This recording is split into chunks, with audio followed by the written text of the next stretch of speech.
I'll get this bitch demonetized real quick.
It is I, it is he, it is me, PWD, Etepwakuian, from the Place to Be Reviews, right here with all of yous. That was not the intro I wanted to use, but hey, Streamyard is...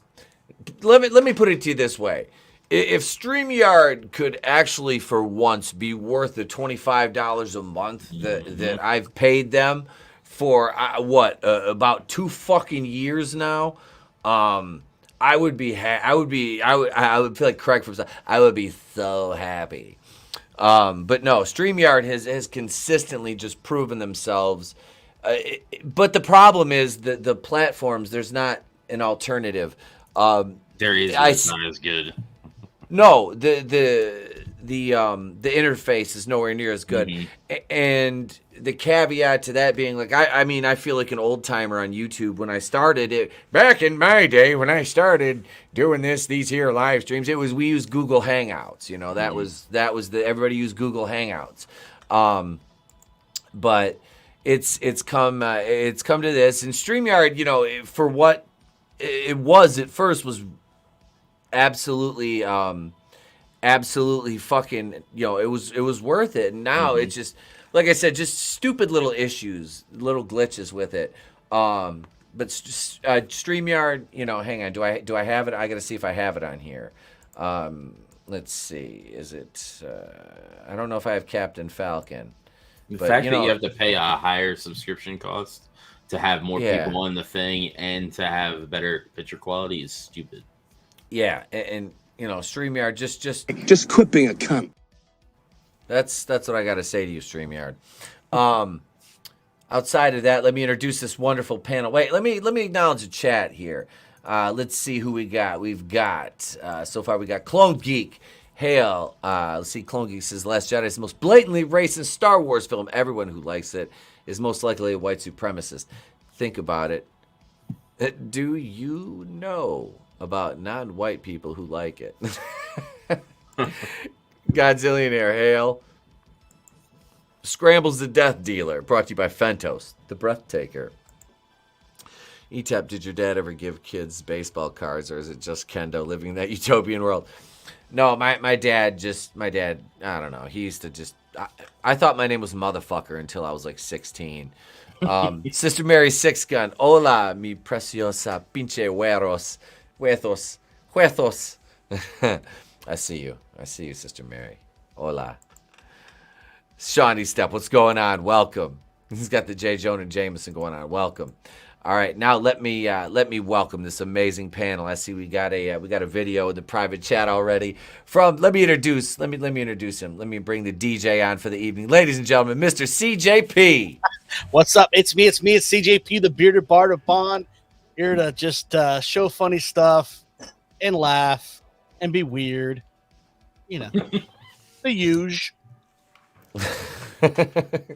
Good to have you as always, brother. You too, man. Thanks for having me on. Absolutely, absolutely. And this guy, dude, you got to check out his channel. Amazing musician, amazing musical talent. And if you've been over to my second channel, Camp Crystal Lake, and you wonder where that haunting theme came from, it came from CJP. And it's fucking exquisite. Next up on the panel, ladies and gentlemen, he's a vampire, but don't worry, he's not the sparkly kind. He is actually the OnlyFans oracle, the Ponce de Leon of porn. Ladies and gentlemen, Mr. AngelousDraven. Hey guys, what's up? I hope everybody's having a good night, and look forward to shooting the shit and watching whatever CJP's got in store for us. He's got goodness. But speaking of goodness, we do have on the panel, and I brought him on tonight because in between gimmicks, we're gonna help this guy promote his book, which just relaunched. Ladies and gentlemen, let me bring a great friend of the program on, a talented man. Let me bring Mr. Super Oz on right now. Pizza, thank you for having me. Yes, sir. Yeah. Everlasting Survivors Volume 1 All Day Long has returned to Indiegogo as of yesterday. Now you can get the Gamble Comics hat. You can get the Everlasting Survivors t-shirt. There are multiple covers available. There are posters. There are all kinds of things, because the fact is, this needs to be a success so that the story can continue. But thank you. Hell yeah. Oh, dude, you're welcome. It's a great book. It's fucking, dude, the art's great. The story's great. And being from a wrestling background, dude, this hits right where it lives. You know what I mean? Big fan. Yes, sir, man. Glad to have you on, Oz. And I got that link right here. Let me copy this. We got the link right here. We're posting that in the chat. The Indiegogo link. There it is right there, folks. That is in the chat right now. Go over there and get it. It's a great fucking book. It is a great fucking book. And I don't just say that. I have a copy of it. It's fucking wonderful. Like I said, I read it with my son. He got into the story. It is, man. You got, like I said, dude, it's being pro wrestling and like superhero stuff. It's like it's for a fantasy genre, man. What more is a wrestling fan? What more can you ask for? You know, so it's right. good And stuff. Friend of the channel, Jeff Hicks, did the majority of the art. He did 53 of the 68 pages.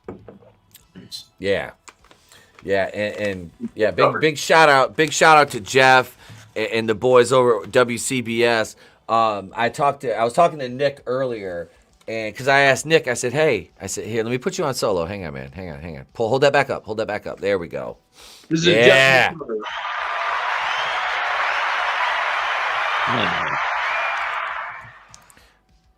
Edwin, what's up, Edwin? Hail.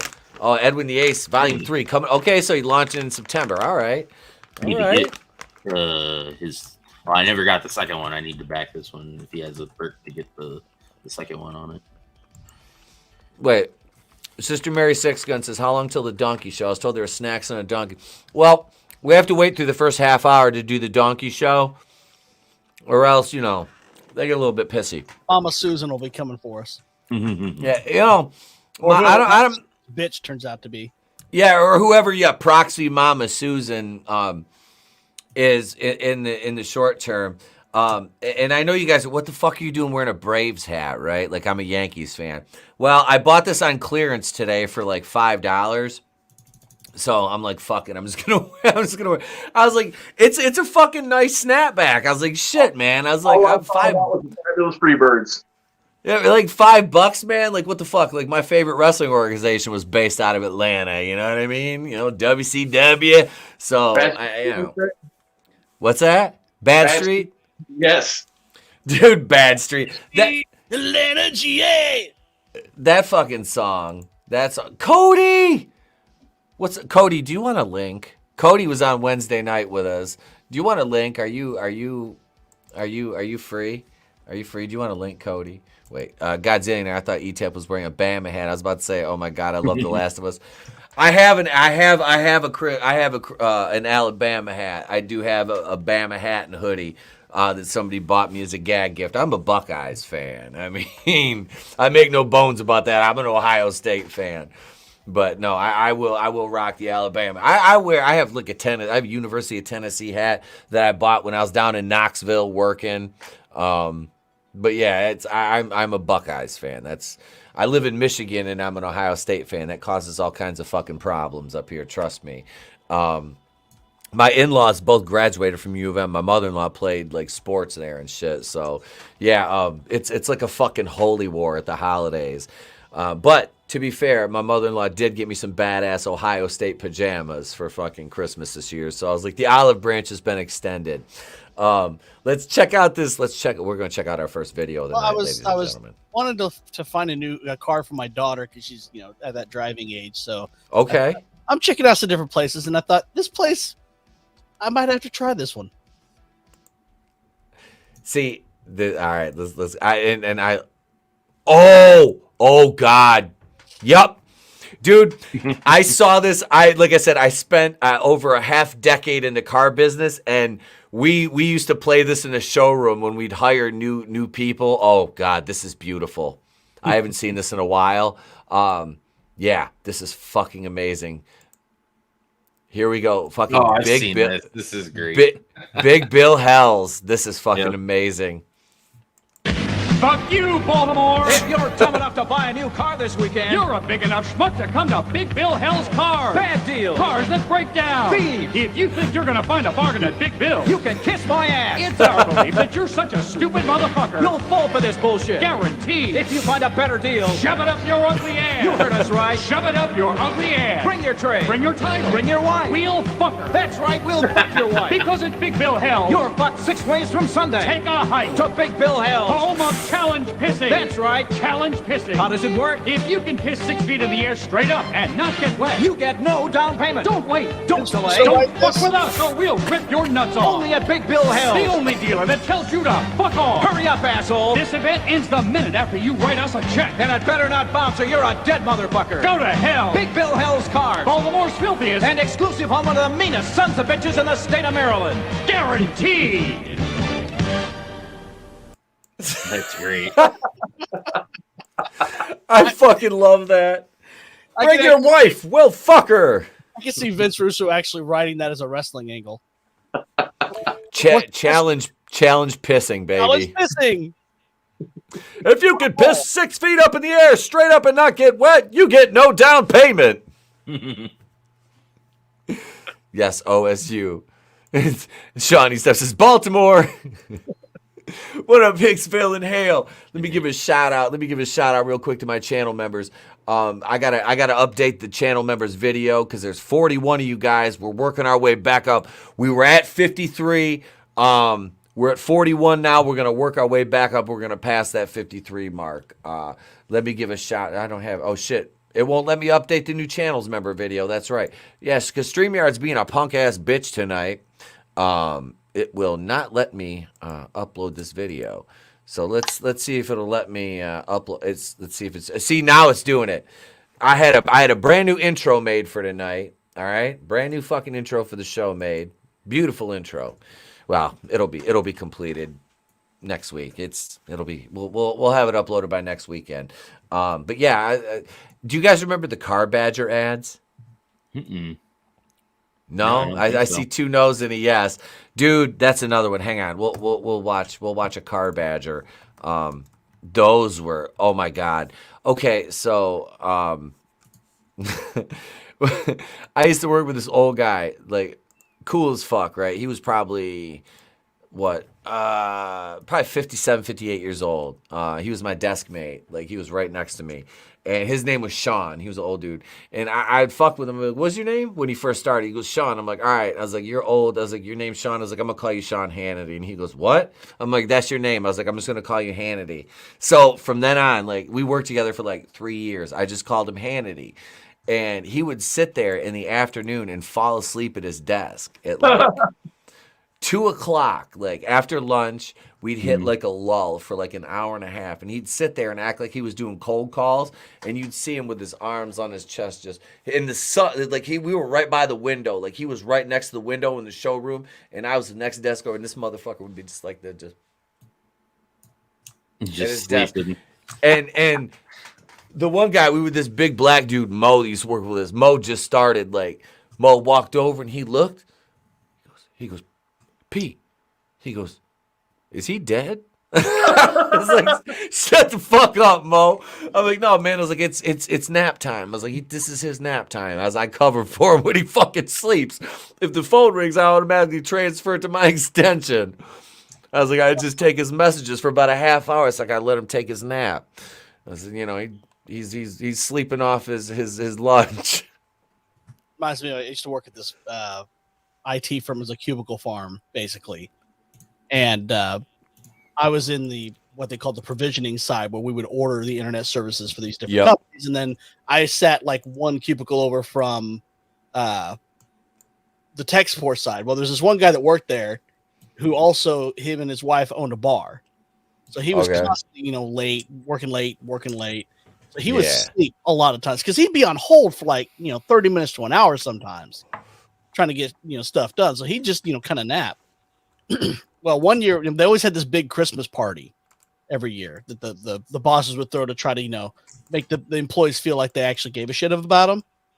Yeah. Mm-hmm. But one year they decided to do, they would do a talent show, you know, and have different, you know, employees come up and do, you know, different things. And of course, a lot of them sing like the same song because they knew it was the boss's favorite Christmas carol. And I'm like, they're sucking up like crazy. I went up and I dedicated the song to my friend who was falling asleep all the time. And I said, this song is for you. And I played I'm Only Sleeping by the Beatles. The entire company. And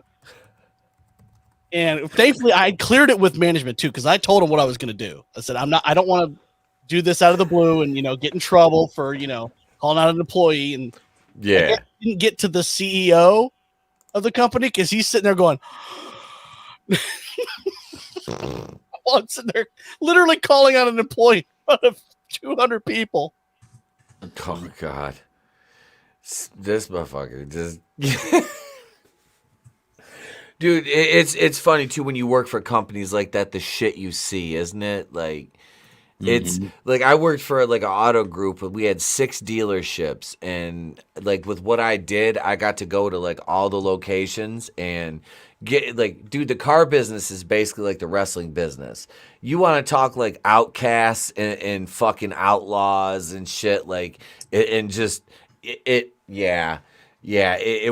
I like when they'd send me, they're like, hey, you get to go down to corporate for like 3 days, and I'm like, okay, I'm booking my hotel because I'm weird about that shit.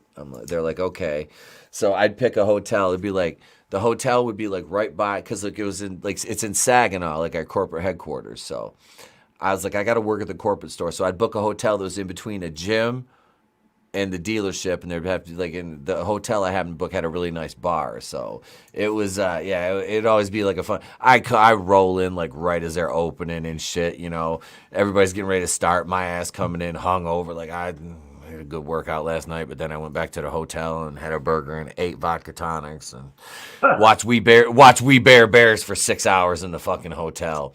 All right, let's that fucking show's funny. Have you ever seen that shit? We Bare Bears? That fucking dude, Ice Bear is a fucking stone cold killer. Even when he was a baby, Ice Bear is a fucking stone cold killer. He don't say shit. He just does stuff. here's the fucking car badger. This was, and I was talking about my desk mate Sean. He'd sit there and he'd fuck around, and there's one where the car badger's like, gonna get me one today. Watching the cars pulling, you know, the rollers as we call them, and Sean would do that. He'd be like, I start calling him the car badger. So this is the motherfucking car badger right here. Hey, buddy, how about us making us a deal? Yeah, I like her a lot. How much wiggle room we got on the price? Wiggle room? I'll show you wiggle room. Wiggle, wiggle, whoa. Wiggle, wiggle, whoa. Wiggle, wiggle, ooh, wah, ooh. Wiggle, wiggle, wah. Wiggle, wiggle, woo. How's that? Huh? We got us a deal going. Wiggle, wiggle, whoa. Wiggle, wiggle, whoa. Wiggle, wiggle. Tired of being badgered? Come to any Johnson Automotive dealership. Great deals, great service. No badgers. I just Wait, So what do you say? Let's go inside here's another and one. make us This a is deal. great. Well, can I take on a test drive first? All right, I'll go get the keys. I don't want to spend all day doing this, you know. I got a lot of cars to sell. Let's go back and do a deal. Well, can I take it on the highway first? Hey, if this is gonna be a joyride, I got paying customers back there on the lot. Tired of being badgered? Come to any Johnson Automotive deallership. Great deals, great service, no badgers. Hey, buddy, how about us making us a deal? Yeah, I like her a lot. How much wiggle room we got on the price? Wiggle room? Good Here, that well- car. So we ready to sign this deal? Well, we really love the car. Yeah, we'd love it. It's just 340 is as high as we can go a month.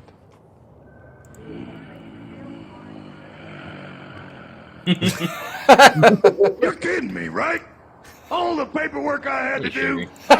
credit report, you got a lot of money. So then let's do the deal. Tired of being badgered? Come to any Johnson Automotive dealership. Great deals, great service, no badgers. Oh, this is fucking great.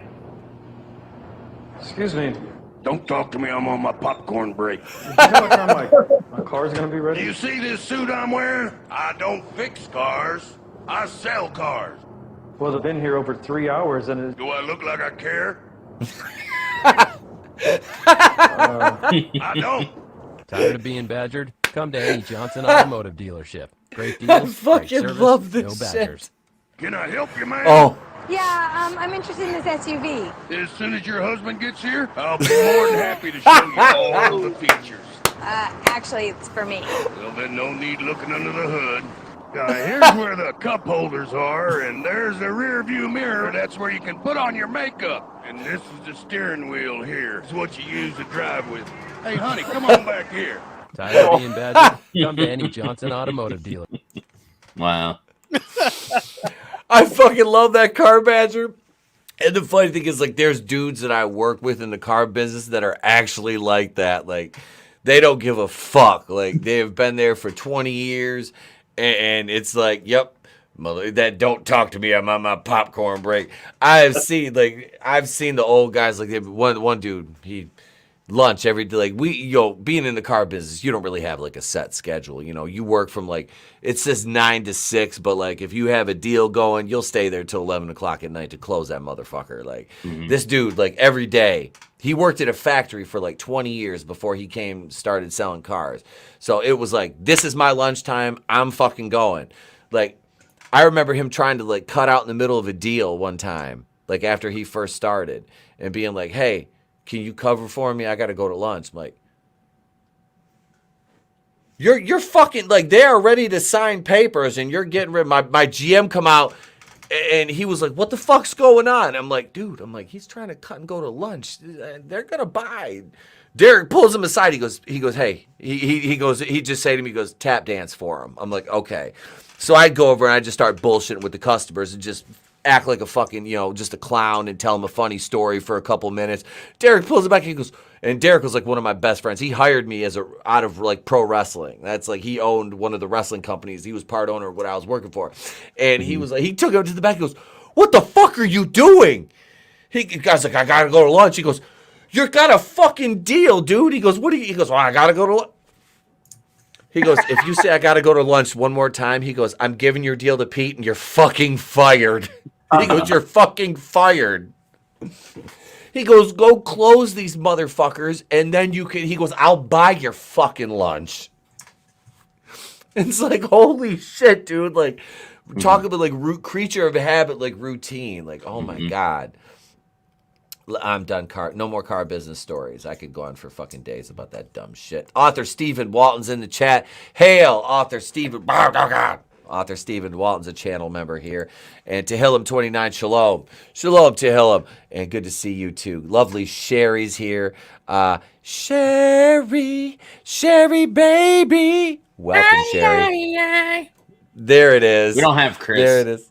I know. We don't have. Come out tonight. There we go. I have to use my horror voice. Why don't you come out tonight? Yeah, that doesn't sound creepy. No, not at all. Me and, like I said, Jeff and I were talking. We're gonna have a conversation between my horror voice and Buffalo Jeff. That'll between the two of us, Dion will never sleep again. I swear to God. Wait, I want to see the Badger and Fargo selling true.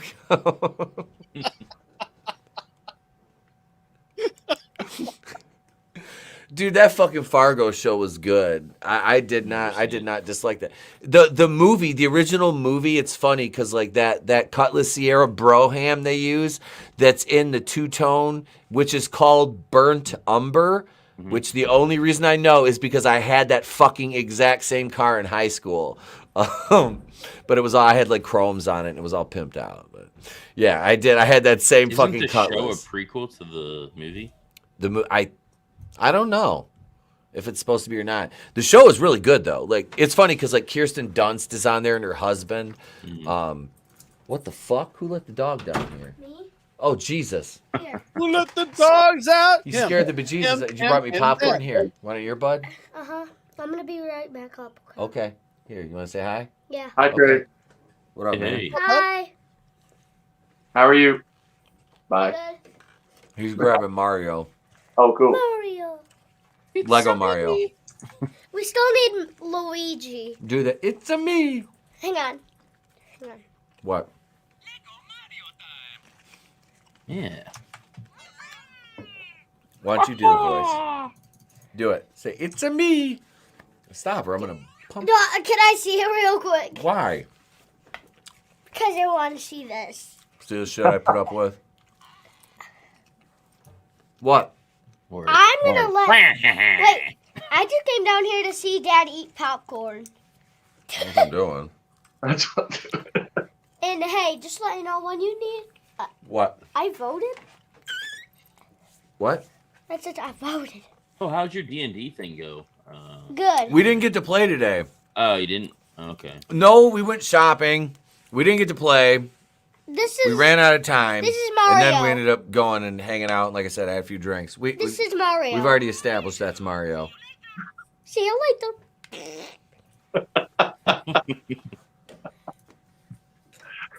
What do you do with Don Mikowski? I made baby. That's not George Floyd. That's Don Mikowski. Don Mikowski. I got my eye on you, Mike Wazowski. Always watching.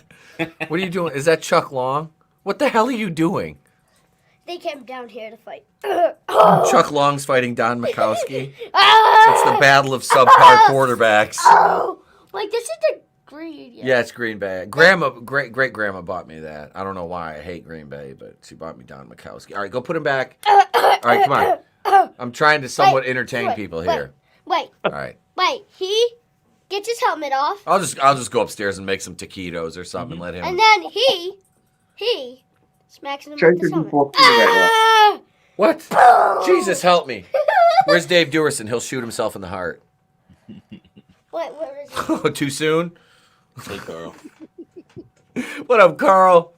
Yeah, wait. Hey, Carl said, hey, look, there's Sean Estep put St. Floyd in the chat. Do it, Trey. And me, baby, a fentanyl.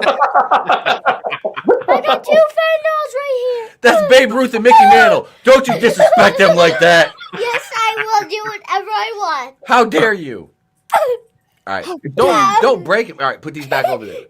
Stop messing around with the starting lineup figures. Damn, Bebe's kids. All right. I'm going to play. Here, let me thank the channel members, and I'm going to whoop my kid's ass. Self-high five.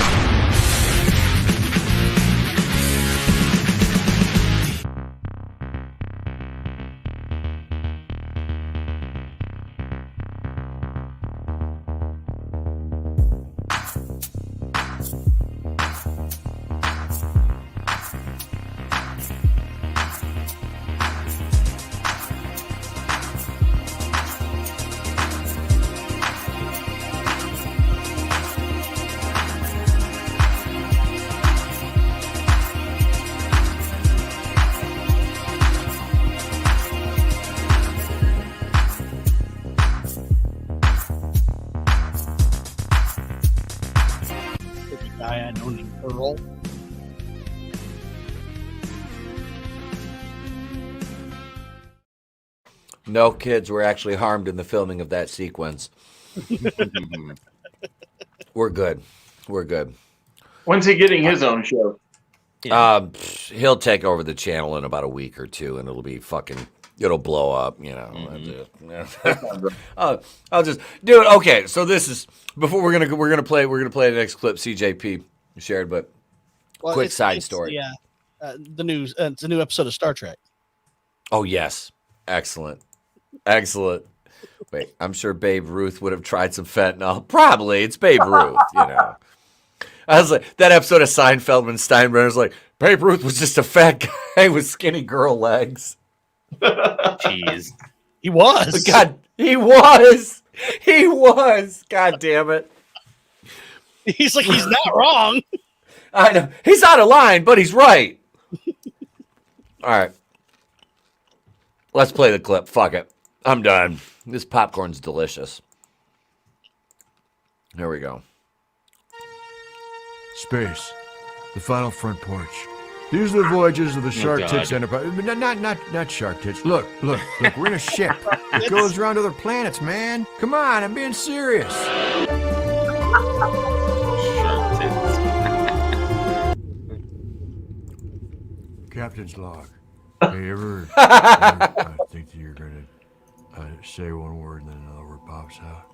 There's a guy on there who's not even from America, man. Ensign Peepers. What's that? Where'd that space blob come from? I don't know. Just appeared, I guess. Lieutenant Goldblum, fire the torpedoes. At your wishes, my command. Captain, perhaps it would be more logical if we scan the space blob first. We have absolutely no idea what we're dealing with. Come on, man, fire! Firing the torpedoes. Yes. Captain, I'm getting a signal from the space blob. It sounds like giggling. Captain, there's like an old white lady on the screen or whatever.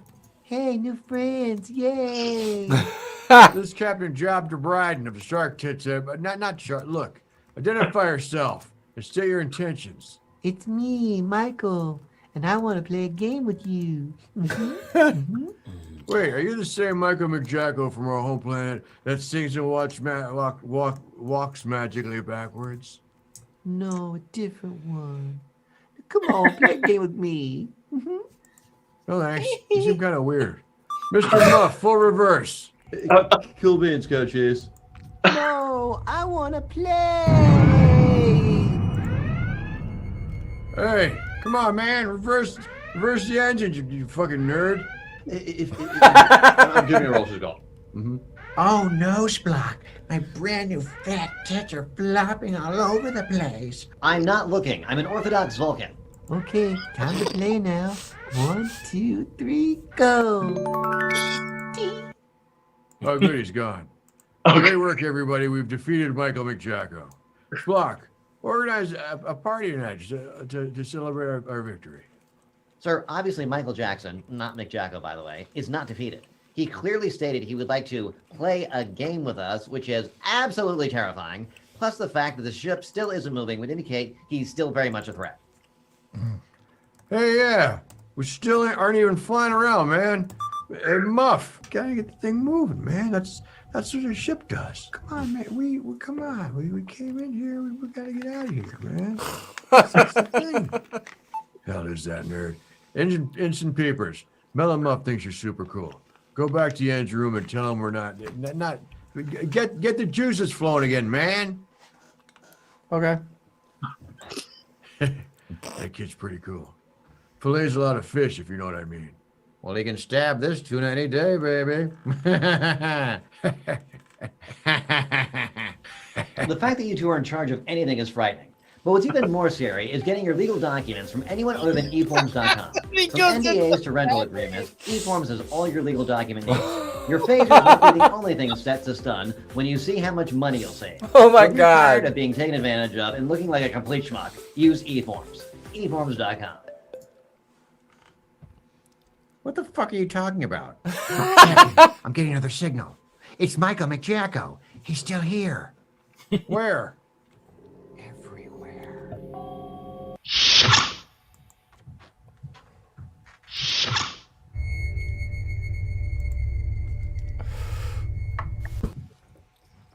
Oh, hey, red balloon. That'd make a cool tattoo. Maybe on my face. I don't know. Hello? Psst. Michael McJacko? Hey, little boy. You want to play with me? Next time on Shark Book. What's going on, you guys? Yeah, everyone's exploding. Jesus, I accept you into my heart. Now I get to go to heaven. Damn the rules. Damn the rules. I love Kyle Dunnigan. That man is hilarious.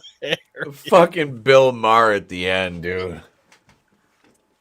And Bill Maher, in real life, does not like that impression. He hates it with a passion. So Kyle, of course, keeps doing it. You know. Oh yeah, I'd lean on it even more if it pissed him off just for fun. Yep. It's funny. You remember it was at was it Amazon Women in the Avocado Jungle of Death? You remember that movie with Bill Maher? Oh God, no. No? No. Oh shit! Hang on a second. Bill Maher was actually in a movie. Bill Maher was like the alpha male in this movie, if that tells you anything. Yeah. I go laugh because it is fucking hilarious. What is that? Amazon Women and the Avocado Jungle. We're gonna watch the trailer. It's from the 80s. Cannibal Women in the Avocado Jungle of Death from 1989. Oh God, they're gonna eat me. No. Right, like that's peak Bill Maher right there. I'll gladly take the fucking Wait, Bill Maher was in Tomcats, right? Was he in Tomcat? I don't remember. I haven't seen that fucking movie in so long. Yeah. All I remember is Jake Busey, like they took his nut out and there was Kyle Brenner's nut and it ended up getting crushed because they had it in a jar. But that's all I remember. And the librarian was a freak into S&M. Of course I'd remember that. Look at them. They're beautiful. Oh, yeah. They are two incredible chicks. I am not a chick. I'm an ethnohistorian with a doctorate in cultural anthropology. Got that? Yes, Doctor. And one hell of a guy. In search of a cannibal tribe. I want to make contact with Piranha Women. It's a story of Smart women, stupid, insensitive men. Of tender romance. Dr. Hunt and I are old friends, aren't we, Margot? Well, We were in love once. Desperately and passionately in love. it was a one-night stand. I was half drunk and left right after we had sex. It's an adventure of thrilling danger. What was that? Something went under the boat. Something big. Oh my God, it's charging at the boat. It's a land of primitive customs. Hey, sexy mama. Hey, you want to ride in my vet? I have a lot of fantasies about being tied up and spanked. Because this is no ordinary jungle. This is a war between men and women. This is where civilization ends. This is not the Disneyland jungle boat ride. There are 1,000 Piranha Women in this temple. And I bet you you're terrific. Adrian Something Bobo. around here smells fabulous. I want meat. Is there one of those beef substitutes? You want to eat me, don't you? I told you how great you're looking at. Well, not my dress tiny because little see, non-man it's meat. feminine and feminist.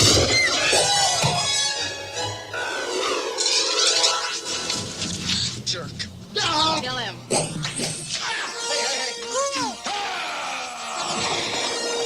my God, you're marinating me. Fashion stuff is really good. I need to watch this. This movie's actually fucking hilarious. Is it? Shannon Tweed, Yeah. star of Hot Dog, the movie. Yeah, Shannon Tweed, bro.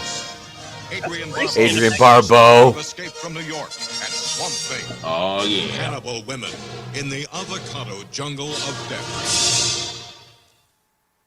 I guess they turn their nuts into guacamole. Dude, Getting just dated I'm here. sold. just having Adrian Barbeau and Shannon Tweed in that movie right there is a fucking selling point into itself. What up, Ruben? I just got Ruben Christopher Haynes. What in the What's hell? that? Oh shit! Invaded. Oh. Oh my god! What up, Ruben? Ah! Jesus Christ! In a dick Furby and a blue cat. Is that the cat's tail? No, that's a dick Furby. Oh. I swear to God. Here. Oh my God. What? That thing is terrifying. Holy shit.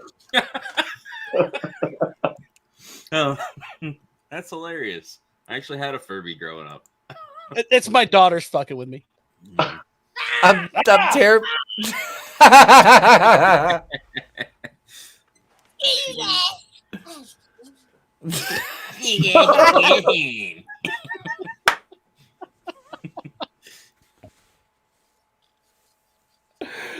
Oh God, that just sounds like someone having sex in an old hide-a-bed. Oh God, there's a spring in my back. All alone in the bed. Toasty. And then he just leaves. What a dick.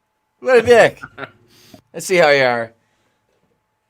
I was Tony showed up. I was like, I got my popcorn ready.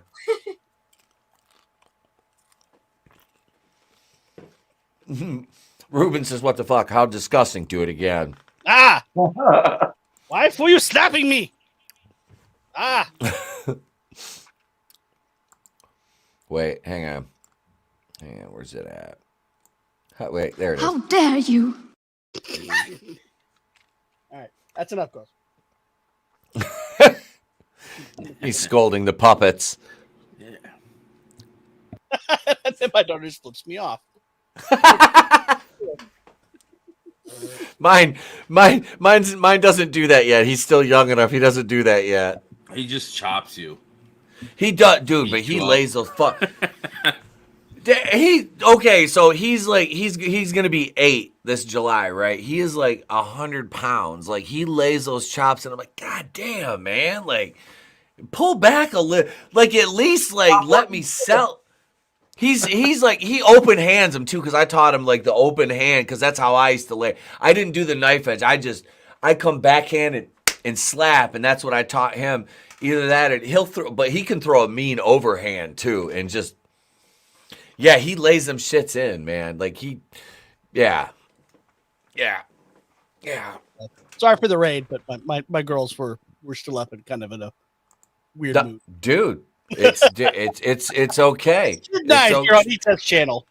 Trust me, mine just barges in all the time. I mean, it's fine. We're fine with it. It's all, especially because they had puppets. That's even better. Like they were wielding puppets. That's okay.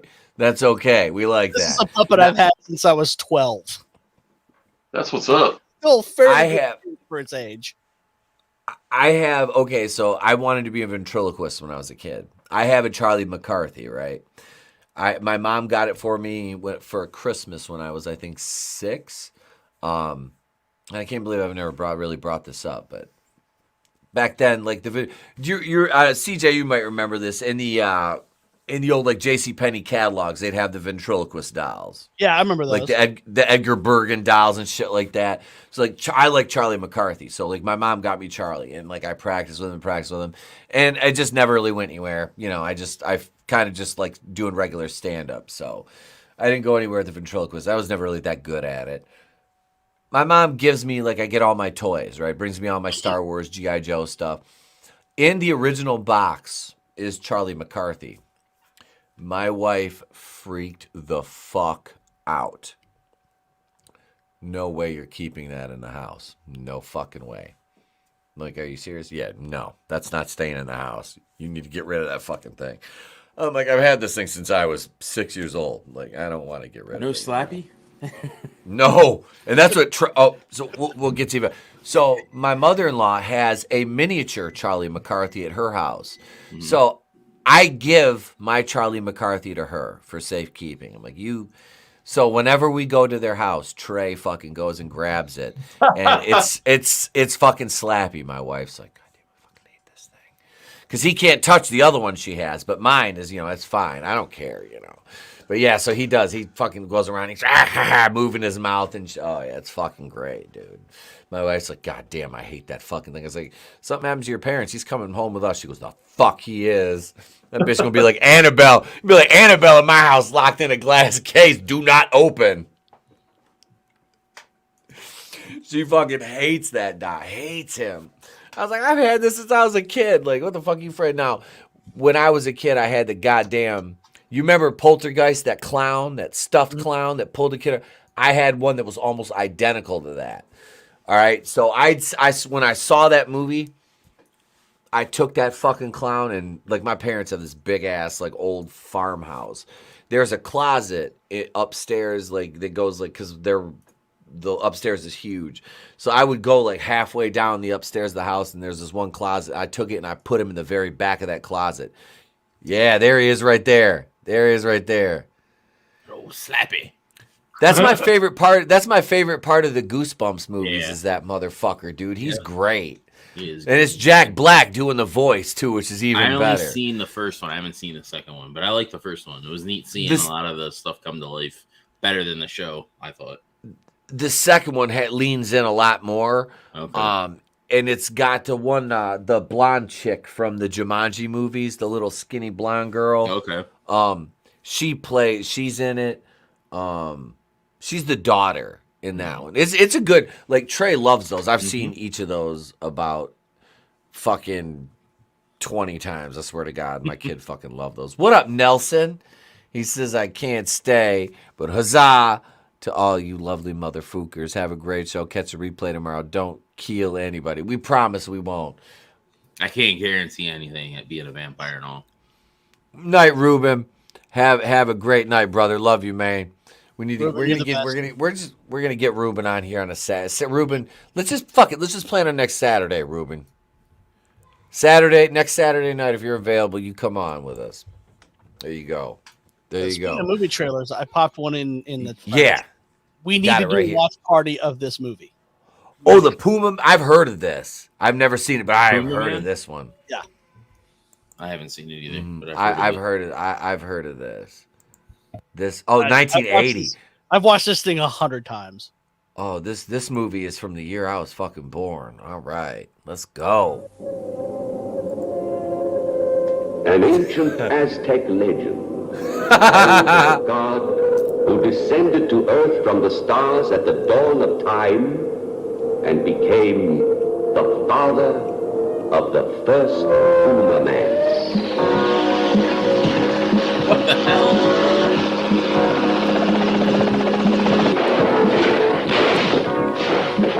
You are the Puma man. The Puma man. Ah, the Puma man. The Puma man. Oh, it's got Loomis in it. That's Donald Pleasance. And kill him.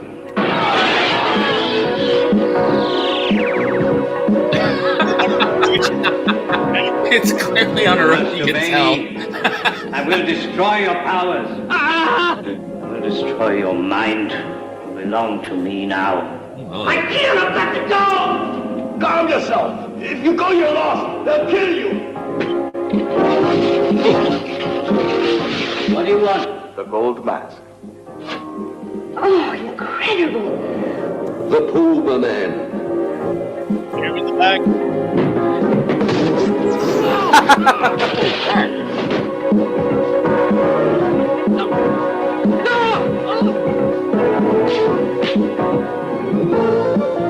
I've contacted Tony Thorns. There's a high probability it's him. What's your plan? To follow them until I find out where the mask is. Nobody will see you in that yellow suit. Let go of me! Let go! I want to know where Cobras is hiding the mask. I don't know. Black Adam did it first. Alright, let's get it.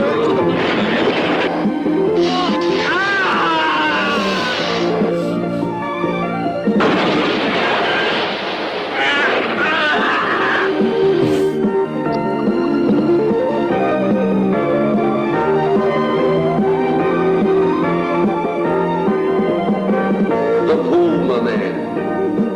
The Puma man. The Puma man. The Puma man. The Puma Man.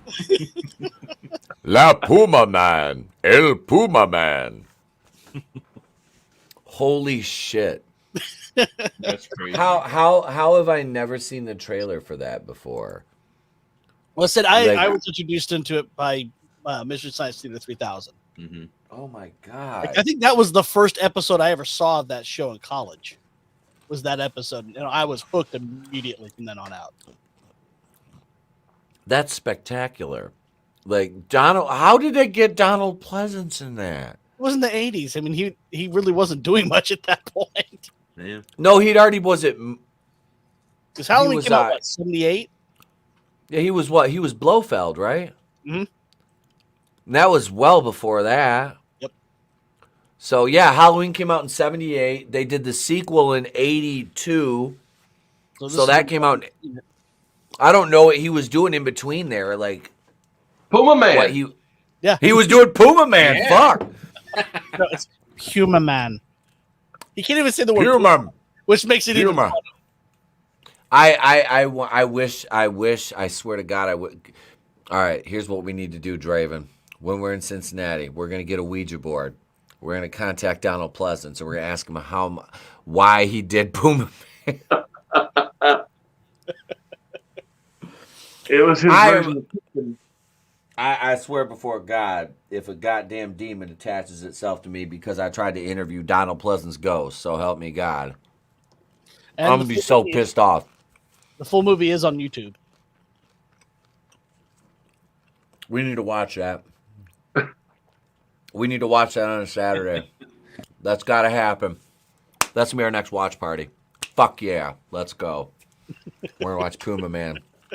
We're gonna watch fucking Puma Man. And right now, before we go any further, ladies and gentlemen, what you're going to watch is a advertisement for my merchandise.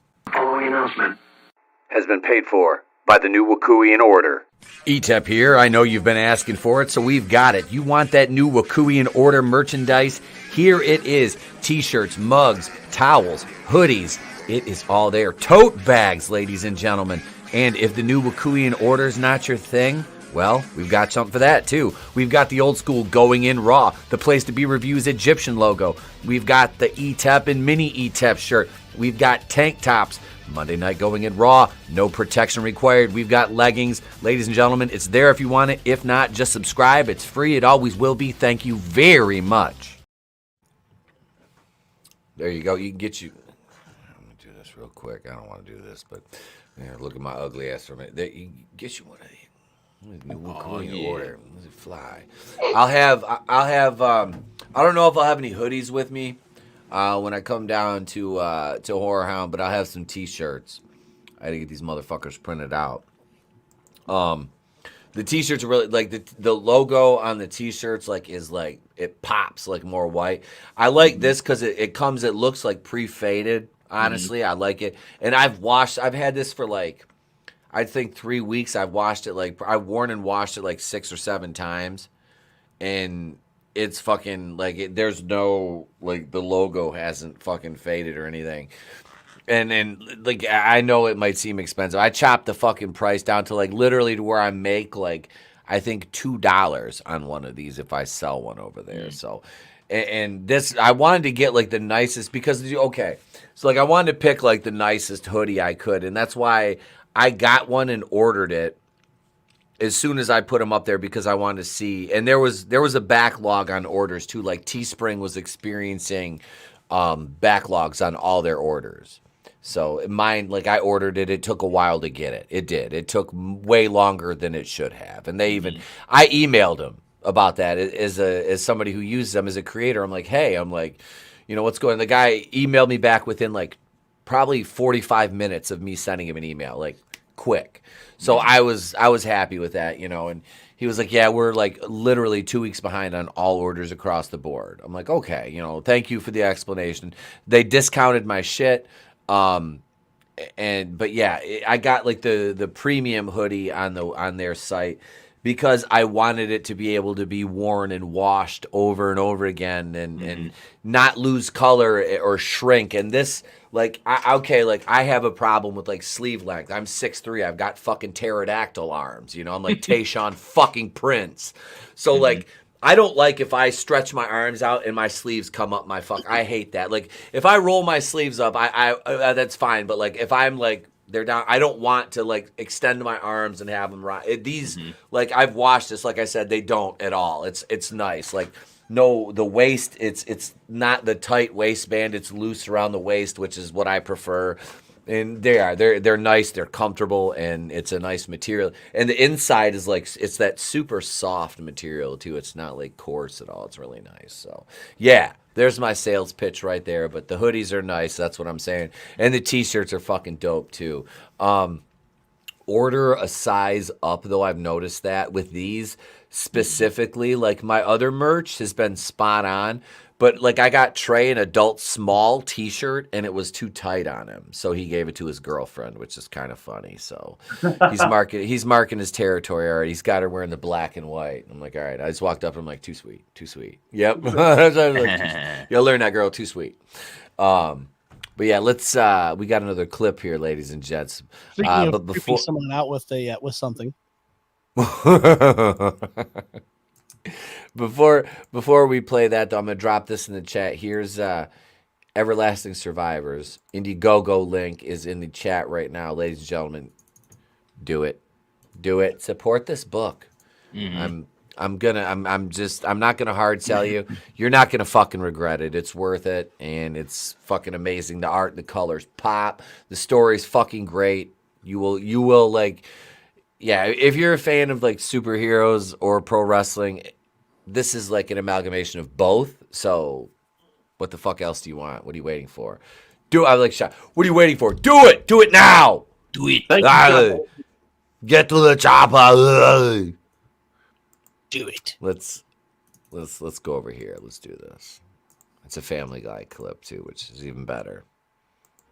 All right, Chris, if we're going to pay the entry fee for that eating contest, we got to sell some of my old stuff. What are these, Dad? Oh, wow. I haven't seen those in a while. Those are my old Playboys from the 70s. Oh, my God. This one's so hot. You can almost see a little bit of woman. Oh, Peter, you got some pretty cool albums here. Yeah, well, I was one cool potato back in the day. You know, some of these might actually be worth something. Look at this. Beatles, Rolling Stones. Oh, my God. I haven't seen this one in forever. Look at this. Queen News of the World. Check it out. What's the matter? What the hell is that? A killer robot monster? Oh, it's News of the World. It's an album by the band Queen, see? Ah! Stewie, relax. No, Brian! You keep that thing away from me! Is it looking at me? Can it see me? Man, you're really scared of this thing, huh? Does it eat little boys? I don't know, maybe. But it's not hungry. Kevin Spacey. Here's $50. I'm taking this album. Oh, wow. Check it out, Chris. We got our entry fee for the eating contest. Now, for the next 5 days, we're going to focus on nothing but training. We'll even get up at the crack of dawn.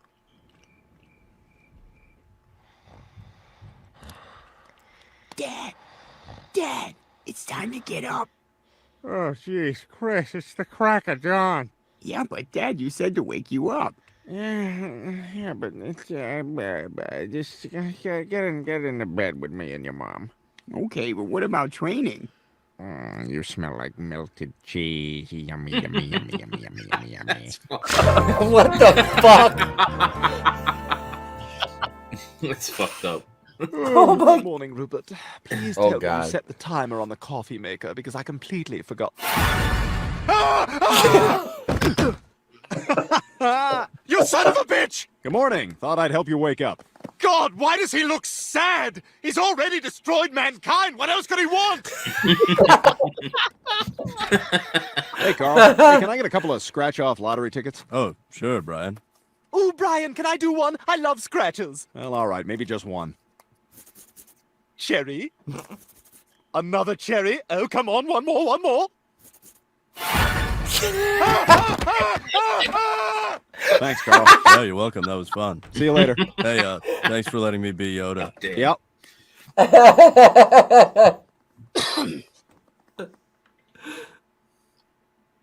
What is this?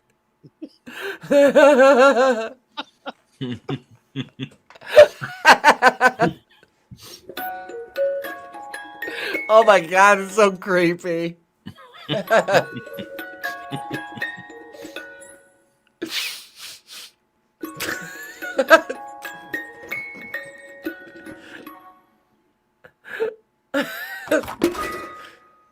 Oh, what was I worried about?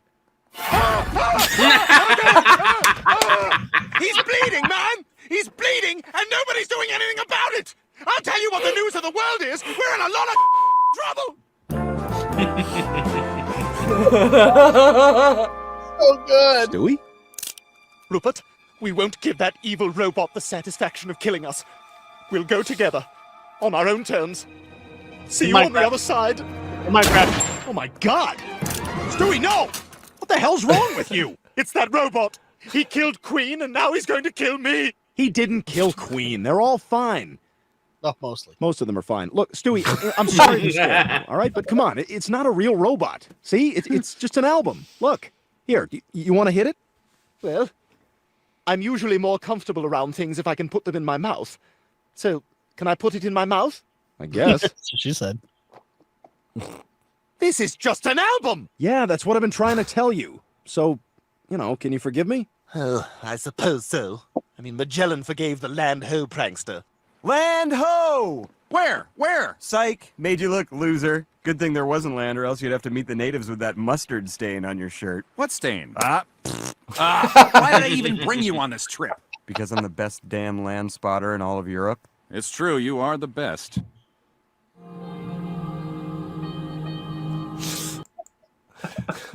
Oh my God! How have I never seen that before? Oh, it's so good. Just the holy just torching you with an album cover. Fucking album cover. To be fair, that probably happened after Stewie got all juiced out on gear and bullied Brian. Yeah. So, where's my money, bitch? Where's my money? Where's my money? Lit him on fire. How much you pay for that fake mustache? $5. You got money to pay for fake mustaches? You can't pay me back. Shoots him in the fucking leg. Oh, that's so good. Oh my God.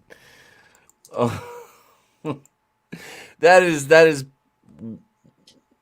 one of the best fucking Family Guy clips I've seen in a long. Like, I quit watching Family Guy a long time ago, and that was one of the best clips. I don't even know when that's from. That's one of the funniest ones I've seen in fucking forever. Well, so speaking of pro wrestling, I put something you might like. Oh, I got it. This is Joe Henry. It's insulting. For a song from Matt Cardona. Oh God, Matt Cardona is Zack Ryder. For those of you who don't know, Joe Hendry writes an insulting song for Matt Cardona. Joe Hendry is known as a lyrical songsmith. We didn't actually play the song. I didn't he actually. He penned his own smash hit theme song for Impact. Next up was Dancing Moose. In my opinion, this ditty was a satisfactory effort from Hendry. The crowd enjoyed it though as a way to taunt Moose. Let me find the actual song. That's just all right. That's well. fine. Let's. That's the Impact, right? Yeah. Okay. So. All right. We'll be. How do you even watch Impact? It's as an Access. I knew it was on. It's not on. I don't know. It's not. It's it even on. It's in very small markets. I was gonna say because Anthem bought it years ago, so they don't have to worry about Impact getting kicked off again. I wish I had that kind of money.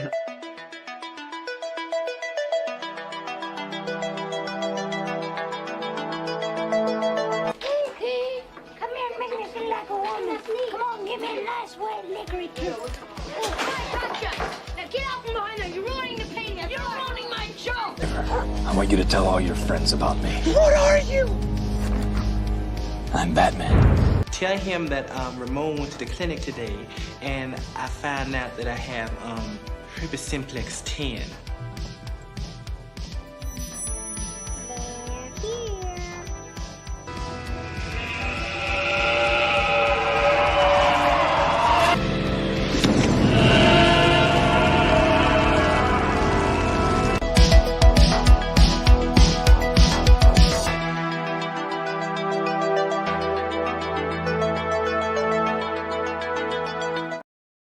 I found a short version.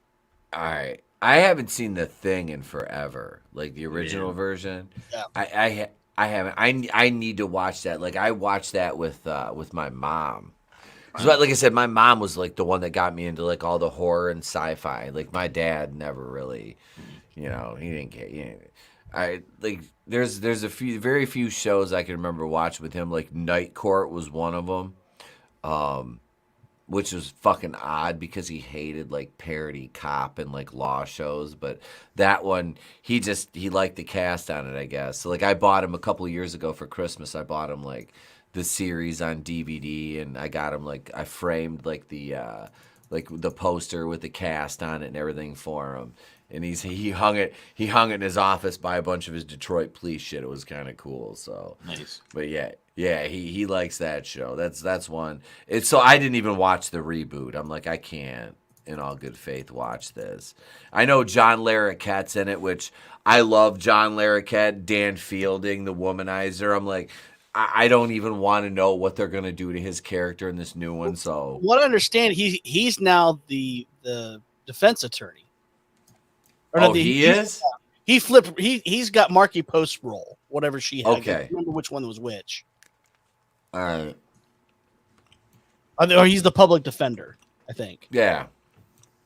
Instead of the prosecutor. Yeah, because that's what she just died. That's a few years ago, actually. Was it a few years ago? Yeah. Oh, it was like she was one of those that just passed away. Damn. Because she was on fucking, was it Murphy Brown? Shit, I don't remember. Was she on Murphy Brown too? I can't fucking remember. So. It's been so long since I watched that goddamn show. Oh shit! What up, Horny Alf? What's up? What's going on? What's going on, brother? Welcome.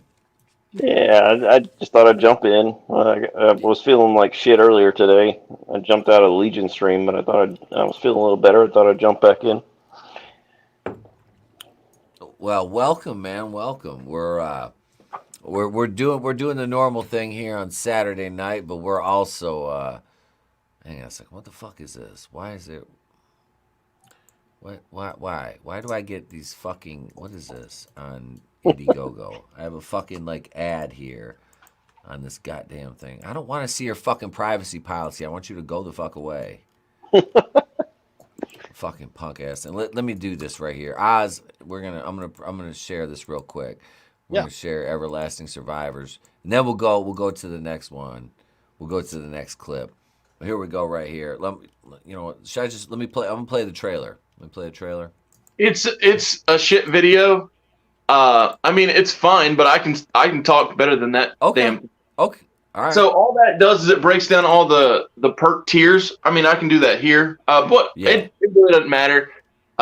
If you scroll down. So there's what I call the all-in on Gamble Comics, where you get a hat, a shirt, 3 covers, 2 posters. If you go down, there's a perk. Oh, you popped it up. That's what's up. So there's also a perk called a pair of Hicks. If only the pair of Hicks sells, the goal for the campaign will be met. And I did that kind of because I thought maybe Jeff's people, whenever I get on his show, would be kind enough to just pick up Jeff's books, and then the campaign can stay in demand forever. But yeah, it's a story about heroes that can come back from a death blow. So as it says in the tagline, why not try and have a second chance to find an audience? Because the first time that I put the campaign up, I asked for too much. I didn't know anybody. Nobody knew I existed, so I didn't promote it properly, and the campaign failed.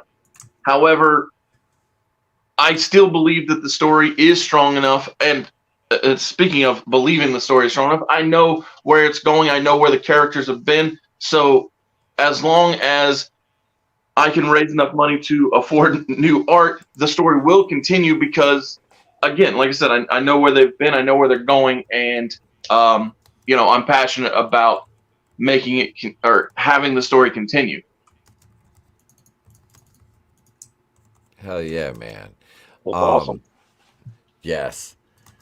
Dude, this is what I love. I love how many different, like, with all the creators, like, there's the different kinds of stories we have, and like just where the characters come from, their motivations and their backgrounds. It's like, I mean, we've got like I said, this is like pro wrestlers coming, you know, in like superhero roles. We got elves. We've got fucking dude. There's something for everybody. There is something out there for everybody. So it's like when the mainstream keeps disappointing you, you don't really need to look too far. There's people out there that are supplying entertainment that's fucking top tier, top notch fucking storytelling, artwork. I mean, we're talking like animation, independent films. I mean, it's all there. All you got to do is look for it. You know what I mean? You don't have to look too far. Scroll down, ETEP. The first yes, sir. pages are up on the page. So not there, over here. Yeah, exactly. So if you, like I said, anybody who goes and clicks the link to the campaign, you'll see that the story begins at sunrise. Now, spoiler alert, the last page of the book is 11:59 because that's why the story's called All Day Long, because we start at sunrise and we go to the end of the day, establishing not only, you know, villain type characters, but showing what the heroes do on a daily basis, how they interact, how the world sees them. This very much is stepping into the world for the first time so that everybody will want the story to continue. Like you said, Trey enjoys it. You enjoy it.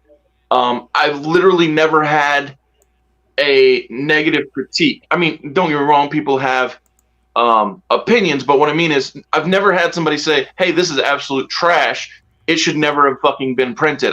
Sorry for cursing, but you're fine. Don't worry about it. That's the type of thing that really gets to me on a regular, where, you know, I literally was just in a comic shop today and I see things out there that are being put out.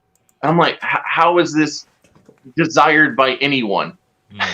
And then something that I know, you know, Jeff, Fabry, the whole team have put lots of time, effort, maximum skills into, and yet we all struggle to get that limelight that all these people who seem to be, you know, sleeping on the job just get handed, you know, contracts like it's nothing. Not that I'm looking for a contract. I'm looking to, you know, create the groundswell in and of itself, but still. Yeah, absolutely. And yeah, and you gotta, that's the thing is like when you deliver, and I'll say right here, like I said, I went to the back. I'd pull out the box, but yeah, here it is right here. And this is, like I said, he showed right, this is the fucking art on this. The lettering, I know you can't really tell here. The lettering is fucking is great. Like this is like I don't have a ton of comics, but I mean you've got I'm not gonna give too much away here. I'll show a little bit there. You gotta buy it. It's good. It's worth it. Do it. But no, man, you do. The art and the lettering in here, the story, everything is solid, man. I'm glad you decided to relaunch, and like I said, man, we want to help you promote the hell out of this. I appreciate it. I look forward to being, you know, back on with Jeff, hanging out with him. You know, I miss being able to just drive over and hang out with him at Rock and Rooster, his comic shop. Yeah, you know, his hometown comic shop. Yep. Yeah, this. So yeah, there's how many tiers do you have on here? You mean perks? Perks. I'm sorry. There are 6 perks. There's the all-in perk where you get everything. There's a perk where, like, so a lot of these are designed specifically in ways that made sense. So this is a poster and the cover E. So actually this here is just both posters. So this is Jeff's new cover C and Fabry's cover E, 2 posters, and everybody gets a free Gamble Comics sticker whenever you back any tier. That's why that shows up. The poker chip shows up in every shot. But yeah, so this is just the 2 11x17 posters. If you pop me back up, I will be the ad right here. So this is Jeff's. I'm backwards in my shot, so I keep trying to. Anyway, No, like in my own mind, I thought I was doing it wrong. Anyway, this is Jeff's 11 by this February's 11 by 17 poster. The point behind it is they're both on great stock. And I went ahead and ordered 100 of them because I got a good deal. I wanted to have them, and they're just hanging in the office here. But the reason I ordered these is because obviously Jeff did the majority of the interior art. He did 53 of the 68 pages. And the reason that February, so he is the primary colorist within the book. However, because Jeff is so successful on his own projects now, February will not just be the colorist in the next book. He will also be the artist. And so that's the reason for cover E is to tease the art going forward, which is from February Ferdinand, which again Jeff hooked me up with, because when the final 15 pages were done by Nick Crook, the artist for this, I hit up Jeff and I said, hey, I finally finished the story that we had begun, but our original colorist Gustavo, he stepped away from comics because he wasn't making it. And trust me, brother, I understand that. But so I told him, I was like, man, I don't know anybody. He's like, don't worry, I got you. He hooked me up with February immediately. The guy was super fast, and the most fun part is that every day on Instagram he'd be like, oh, here's a doodle I did before I go to bed, and I'd see these what he calls doodles. I'm like, this guy wants to be more than just a colorist. And so I hit him up, and I said, hey, do you want to be the full timer? And he just like I think any struggling artist is like, oh, are you sure I'm good enough? And I was like, well, here's what I'll do. I'll pay you to do 4 pieces, a team shot, and then a solo of each one of the 3 heroes. He did that plus extra, bought all the art, because every time he does the work, it comes out great. And so I look, currently he's coloring for a project that Boom Studios is putting out. But again, my hope, dream, goal, desire is that this campaign not only meets its goal, exceeds its goal, stays in demand, and I'm able to fund, prequels, sequels, spin-offs, all kinds of wonderful, great things, because that's the beauty, the fun, the great thing about understanding who these people are, and that's why it's so fun to write about them and bring the world to life. Oh, yeah. Excellent, man. Excellent. I appreciate it, dude. You're absolutely welcome, brother. I'm gonna pop that link in the chat again. Right here's the Indiegogo link, and we had somebody else jump on. Welcome, Chris. How you doing, brother? Sorry I'm late, man. Sorry I'm late. I totally lost track of time. No need to apologize, brother. No need to apologize. It's all good. Dude, we've been hanging out. What's going on? Yeah, Everlasting Survivors, man. This looks awesome. Oh, thank you. Hell yeah, man. It's a fucking great. It's a solid story, man. Like I said, the book, the colors, the characters. It's good stuff, bro. Chris, do you know Jeff Hicks? Yes. Yeah, he did the majority of the interior art. Hell yeah, good for him, man. He did 53 of the 68 pages. Wow, very cool. Yeah, we actually met before Stealing Solo was a thing. We met before World Class Bullshitters was a thing. Oh, damn. I was his first paying customer. He had a few people hit him up for work before, but never actually paid or followed through with the stuff. And the problem was, and I don't know what Pete's exact experience was with pro wrestling, but I had a few instances in my time where I just got the hot dog and the handshake, and I didn't want to do that with Jeff because he was excited to do the work, but I didn't have the money. So he kept saying, "Oh, just give me the scripts and I'll do the art." And I said, "I'm only going to give you scripts for as much as I can pay for," because it just felt like the right way to go.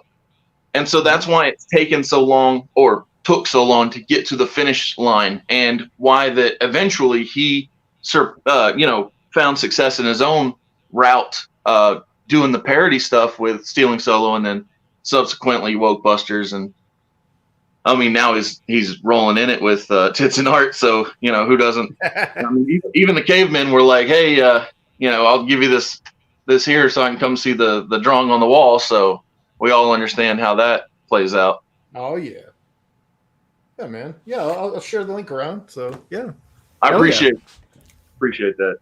As a matter of fact, if and to anybody listening, even if you can't support, if you could just subscribe to my channel, Mr. Super Oz here on YouTube. I release videos every Monday, Wednesday, and Friday. They are Mondays are movie exclusive content, Wednesdays TV exclusive content. Friday tends to more often than not be wrestling content. However, every video is just an excuse to shill for the book, because it's just a true story. Like if the channel did this, I'd just be standing out on the street corner, waving a poster. Yep. And so, which, don't get me wrong, I'll do that if I got it. Like I went to the multiple comic shops and tried to sell the books, but the problem is when I go to the store, they only want to give me half the cover price, which means now I've only got like $2 to put back to try and go toward new stuff. Oh, new yeah. Yep. How it goes. Yeah. I mean, there's also like one thing, like this is totally skeevy, but like one thing I was planning on doing was actually going to like a venue somewhere, pop in the trunk. Yeah. Hey! Dog, hey, I'm gonna do that with my shirts at the fucking con. I'm a musician. We're constantly selling CDs out of back of cars. Exactly. That's just how it goes. Yep. We used to do that with when I was running my wrestling promotion. We'd produce the DVDs, and then yeah, man, we're fucking like when I would go, me and the guys like that I would promote with, we'd go to like the WWE shows, and it's like we'd bring flyers from our upcoming shows. We flyered Vince's parking lots like a dozen times. Yes, like, we would, man. We would fly. I remember sneaking around the parking lot, getting fucking chased out by security. Like it was me and my tag team partner James, fucking sticking flyers under windshields and fucking running out. Our car parked like just outside of where the venue was. We were doing it in the rain the one day. I mean, fuck, man, it was like anything to bring in a crowd. Like, that's ballsy to Respect fucking go. the hustle.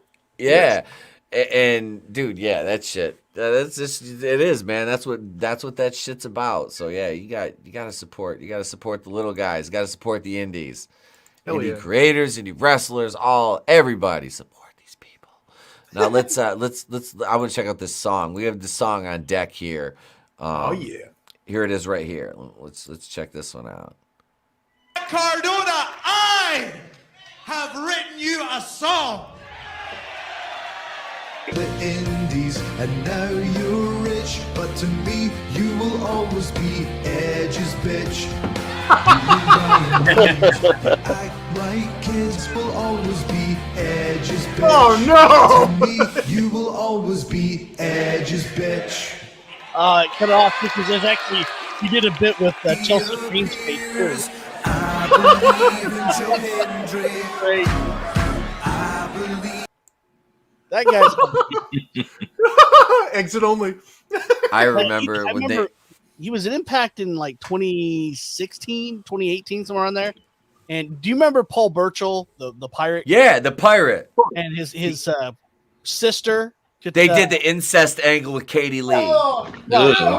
She was in Impact at the time, as her name was Katarina, and she was with Grado.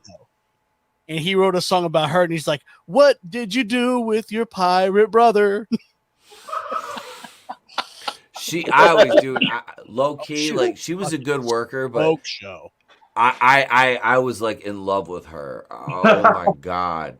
I was like, she's so, her eyes, it was like the eyes, Chico. She had fucking, her eyes were like hypnotic. Like, not like my body type is more like the Beth Phoenix, Jade Cargill. But yeah, dude, Katie was just like, her and like Victoria was like one of my, like, I was like, oh my God. Yeah, Victoria was great. She was such a bad bitch. I always thought she was underutilized. I always thought they misbooked her. I know she had a couple title runs, but at the end of her career, when they jobbed her out to Michelle McCool, I was just like, that's the problem. She was in the wrong era. She wasn't. Oh, she was. Yeah, she wasn't in the we will let you wrestle if you can wrestle good era. She you better be ready to be in Playboy. Dude, it's not like she wasn't hot. Like exactly, but I'm just saying that was all they cared about. They blonde hair, and that was it. Blonde hair and implants, and Victoria was like athletic.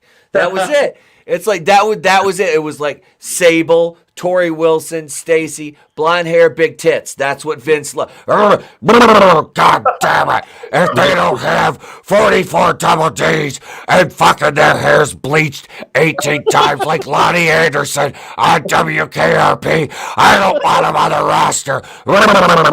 Son of a bitch. Like Serena Deeb's the same way. Like she was in the Fed, and they they made her get implants and all that shit. Now she's in AEW, and she got rid of all that stuff. Yeah, dude, she can work. Serena That's the Deeb. thing. Is like, and she was what the fuck? Who was she? She was Serena. Serena D was didn't she do the fucking Hodge gimmick? I'm not sure. On Impact on TNA. She wore the burqa. She wore the fucking. Really? That was her? Yeah. Okay, that was her. She. That's why Raisha Saeed, was that her name? Raisha Saeed. That was her name.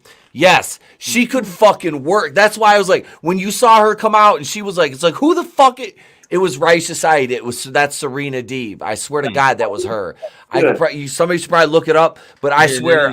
She was with Punk in the Straight Edge Society. Yeah. Yep. And they shaved her head. Yep. Yeah, but again, it was the wrong time. Like, because WWE didn't give a damn if you could wrestle. They were like, where's the blonde hair? Where's the implant?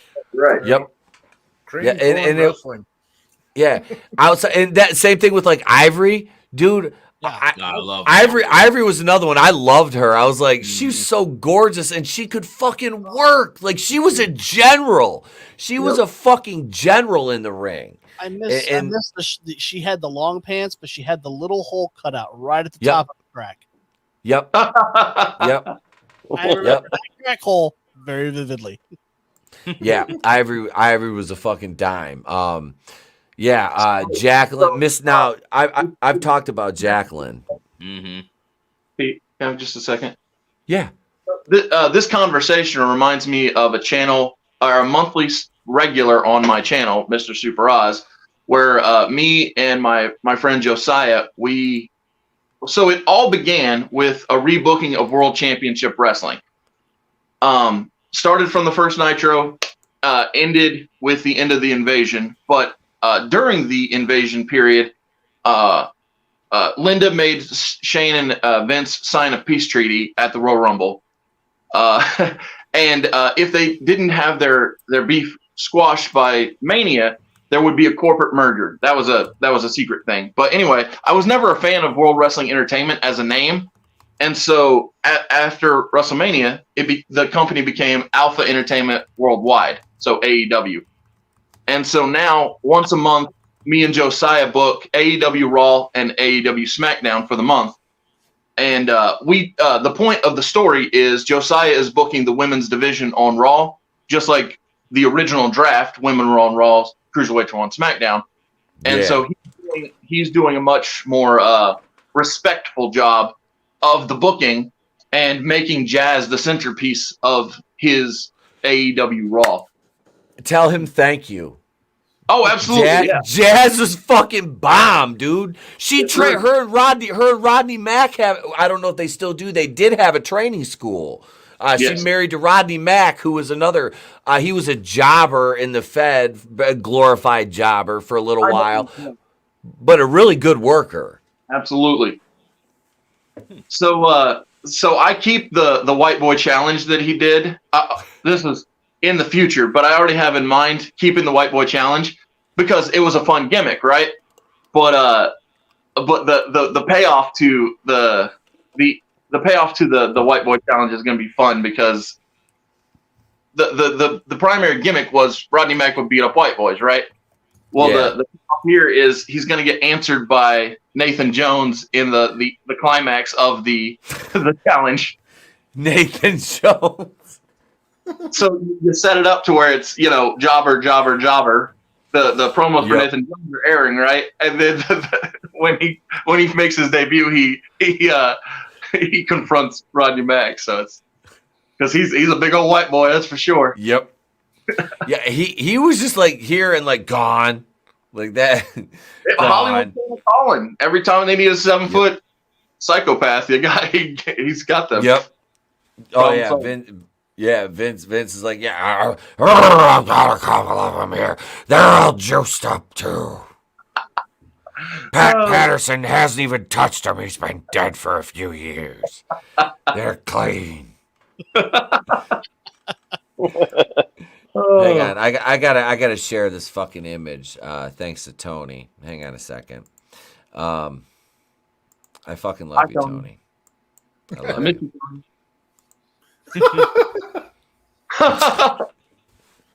Old man, young man. You listen here, young man. I'm going to wear my rainbow sweater, and I'm going to be proud. I'm going to be out in front of the parade, young man. I'll be out there after supper at 3:30 at the early bird special. I'm old man Sting. You come here. I'm going to put you in this scorpion deathlock until my hip hurts or you tap out, young man. I can't do this all day. That's a euphemism. I'd give you the scorpion death drop, but I can't take that much hurt. It hurts my hips. I tried out this new move called Moons Over My Hammy. They call me the Rudy Tooty Fresh and Fruity. Wait, old man staying in his underwear. Nathan Jones. Wait, here he is right here. Wait, here he is. Listen, you listen here, young man. I'll come over there. I swear to God, I'll tap you out. You're going to go down. I'll put you to sleep. That's right. You take it, young man. Now, I got to go to Country Kitchen Buffet. Country Kitchen Buffet. Yeah, and Tony said Nathan Jones is Cookie Puss confirmed. Oh, no. Wait, hang on. Where's he at? Do I have a Cookie Puss? No, I've got the background. Old Puss. It's Cookie Puss bad. It's almost St. Patrick's Day. We're coming up on that fucking holiday. It's time for some anti-Semitism from Ireland. That's right. Yes, it is, don't you know? We're gonna have some Cookie Puss. Jesus, don't you know? You know, with all this shit going in Ohio, I hope the chemicals haven't melted down the Carvel. Yeah. Don't deny me my anti-Semitic kick. Yeah, here he is right here behind me. Jews! There he is. See, look. There's the anti-Semitic. There is literally a dude, like, there. I can't believe how much he looks like Cookie Puss. Oh my god! See, I should be offended by this. I should be like, that's so anti-Semitic. I'm going to hell twice for this. I'm ethnically a Jew and I'm Catholic. This is so wrong on so many levels. I don't know. Maybe we can just guilt you into it. How many Hail Marys full of cash you gonna have to give out for this one? Wait, here. We'll do this one. You're far from fucking okay. What are you gonna do? I'm gonna call up a couple hard pipe swinging fudgies, and we'll go to work on the homeboy. Boss is like, what the hell is going on? Yeah, I know. He's like, what in the hell? It's like there's an inside joke. There's this like anti-Semitic Australian guy that like flips out to hate Jews. Okay, and me being Jewish, I'm like, okay, let me see this dude. So ETAP pops up a photo of him. Like, holy shit, it's the human embodiment of Cookie Puss. So what the hell's Cookie Puss? So I show him a picture of the Carvel ice cream cake, and he goes, "Oh my god, it's an anti-Semitic ice cream cake." Oh my goodness! So when we come to Ohio, there's a Carvel. We're gonna go to the fucking Carvel and we're gonna get a Cookie Puss cake, and we're all gonna eat anti-Semitic Cookie Puss and a Cookie Puss. Yeah. And I swear to God, if they the whale. if they have Nutty the Chocolate Ghost, they're gonna ask us what the fuck is wrong with us because I'm gonna buy them now.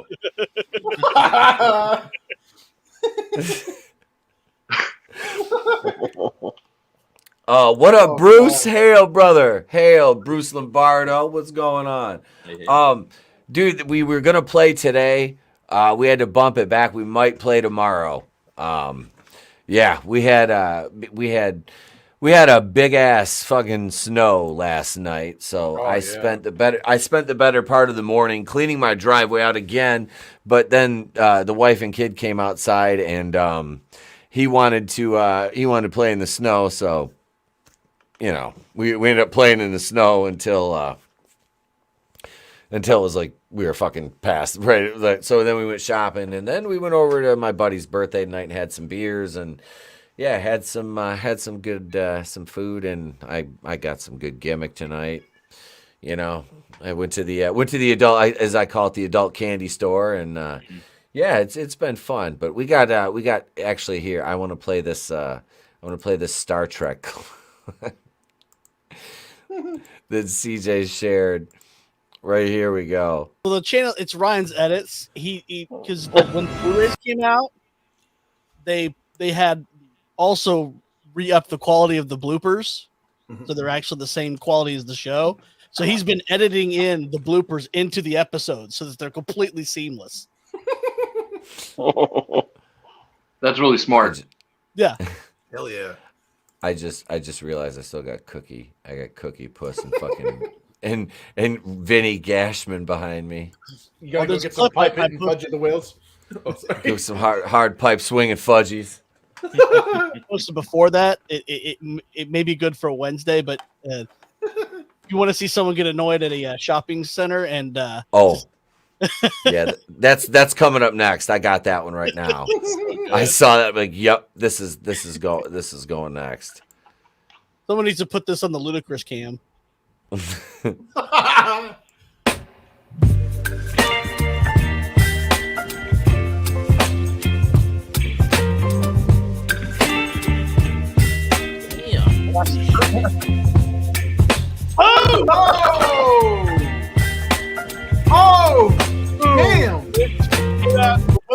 I'm not gonna show it again. I'm not gonna show it again. That was fucking. You got knocked the fuck out. God damn. What I understand Well, they're is not of the they were fudgy in line. variety, so you should be good.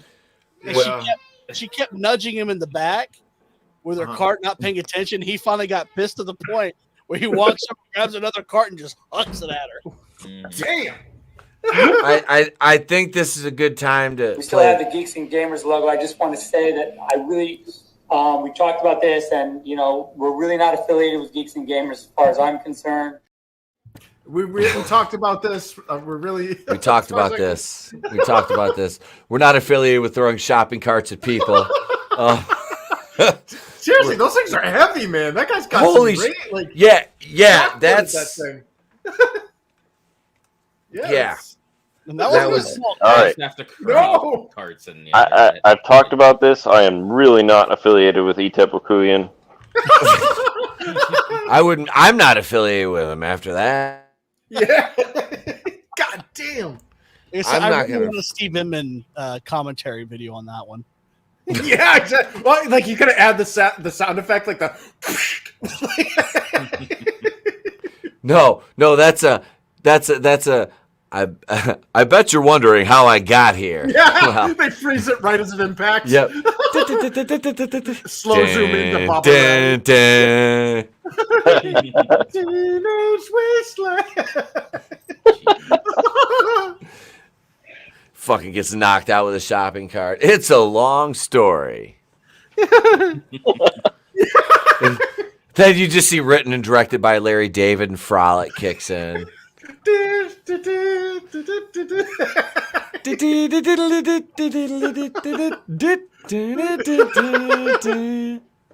Oh my god! Yeah, I don't think I would have fared too well getting hit by a trolley that big.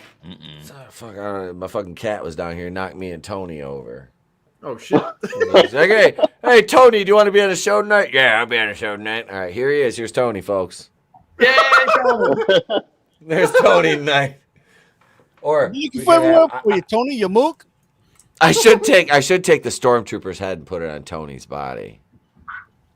I'll put Tony's head on the stormtrooper. Shockmaster, paint it purple and put some sparkles on it. Oh yeah! I can make a little play set like Tony falling through the wall as the Shockmaster. Yeah. You want a piece of me, Sid Vicious? And Sid's like, I have half the brain that you do. And, wait, can I do that again? Oh no, we're live. And wait, JR's like, no, we're live, pal. That's the guy, man. This Mike Shouldn't have said that. We're live, pal. And Ed Ferrar and Vince Russo were like, hey, let's make fun of this man's almost crippling disability. And then they're like, we'll do it on live TV. Fuck it. And then what would Jim Cornette say about that, CJ? Oh no. Well, I'll tell you what, if Shitstain knew what the fuck he was doing, he wouldn't be making fun of a man with a mental deficiency. Although Sid Vicious is a dumb motherfucker, you don't make fun of a dumb motherfucker on TV when it's live. What about old Brian Last? What's he think? Brian, I don't know if do I still have the picture. Hang on. Where's Vinny to translate? I know. Yeah, right? We don't have somebody that speaks fat here. Fucking Brian. I swear to God. And then what was the other guy? I'm Conrad Thompson, and I'm going to be on here too. Fucking Conrad and Jeff Jarrett. Yeah. Him and Flair do it too. Oh, I love listening to Jeff Jarrett though. I don't give a fuck. I'm the only he was a dick the only time I ever saw him in person, but I will still mark the fuck out for Jeff Jarrett when I hear his goddamn music hit. I do. I'm just like, oh, he's gonna hit somebody with a guitar. I don't care. I want to see it. I'm here for it. Mm-hmm. You know, I never liked Jeff Jarrett in his early days, but you know, he got better. Sounds like he did, because he was kind of a dick back then. His dad just passed away. Jerry. Yeah. Jerry, legend. That motherfucker was a legendary producer or promoter. Yeah. He's the guy behind Andy Kaufman and Jerry the King Lawler's whole gimmick. Mm-hmm. Dude, that was you talk about fucking keeping kayfabe. Holy shit. Have you guys watched Tales from the Territories? It's the spiritual successor of Dark Side of the Ring. There are 2 episodes on Memphis. One is explicitly and only Jerry the King Lawler and Andy Kaufman, and the other one is just Memphis in general. Memphis one. Yeah, it's a really good follow-up to Dark Side of the Ring. Obviously, it's not as dark because it's not called Dark Side of the Ring anymore, but it's a lot of fun just listening to the guys do a round table reflecting back on their times in each one of the territories. Mm-hmm. Is that on the network? It's not a WWE product. It's Vice TV. Oh, it's on Vice. Okay, Tales of the Territories is on Vice. Okay. It's the spiritual successor of Dark Side of the Ring. Okay, all right. Season. Okay. Yeah, exactly. What up, Small Time Republic? Good to see you. Let's see. Oh, we got Monday Night Raw and what is this? What is this? Speaking of Steven.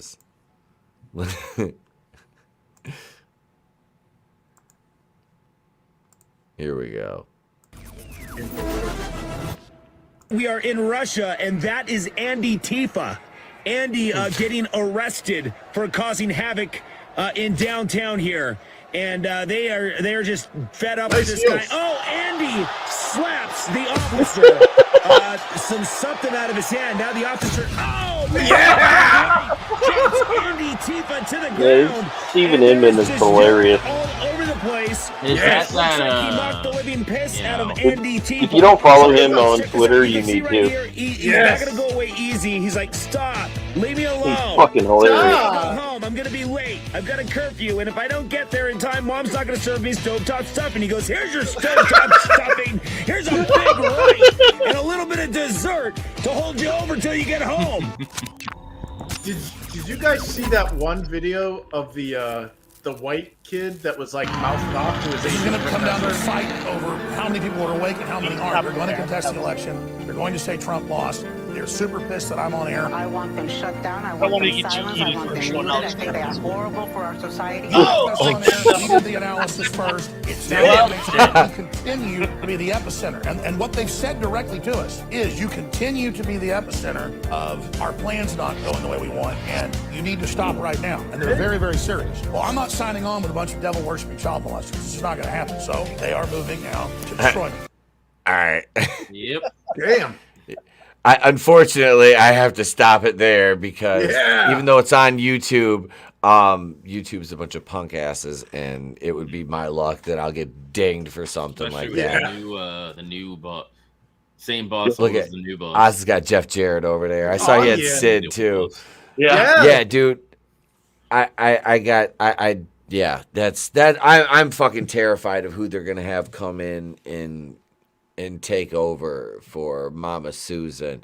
It's always like it's almost better, the saying goes, the devil you know. Mm-hmm. Because at least you know what to expect. It's like the same thing with the KK, like Kathleen Kennedy stuff. It's yeah, you get rid of her, but who's gonna take over for that? Like, well, look what happened in New Zealand. It's gonna be Zealand. even worse. In New Zealand, they got rid of that crackhead there, Jacinda whatever, and then the new guy is like, "Jawohl, das should this verboten." Yeah, because whoever they got now, oh Jesus, the next person's gonna push even harder. Yeah, you can't. Yeah, hail another monster. Welcome. Hey. Good to see you, man. Good to see you. I've got. Hang on, I have it here somewhere. Yeah. It's here. Uh-oh. I got the. Oh no! Oh, no.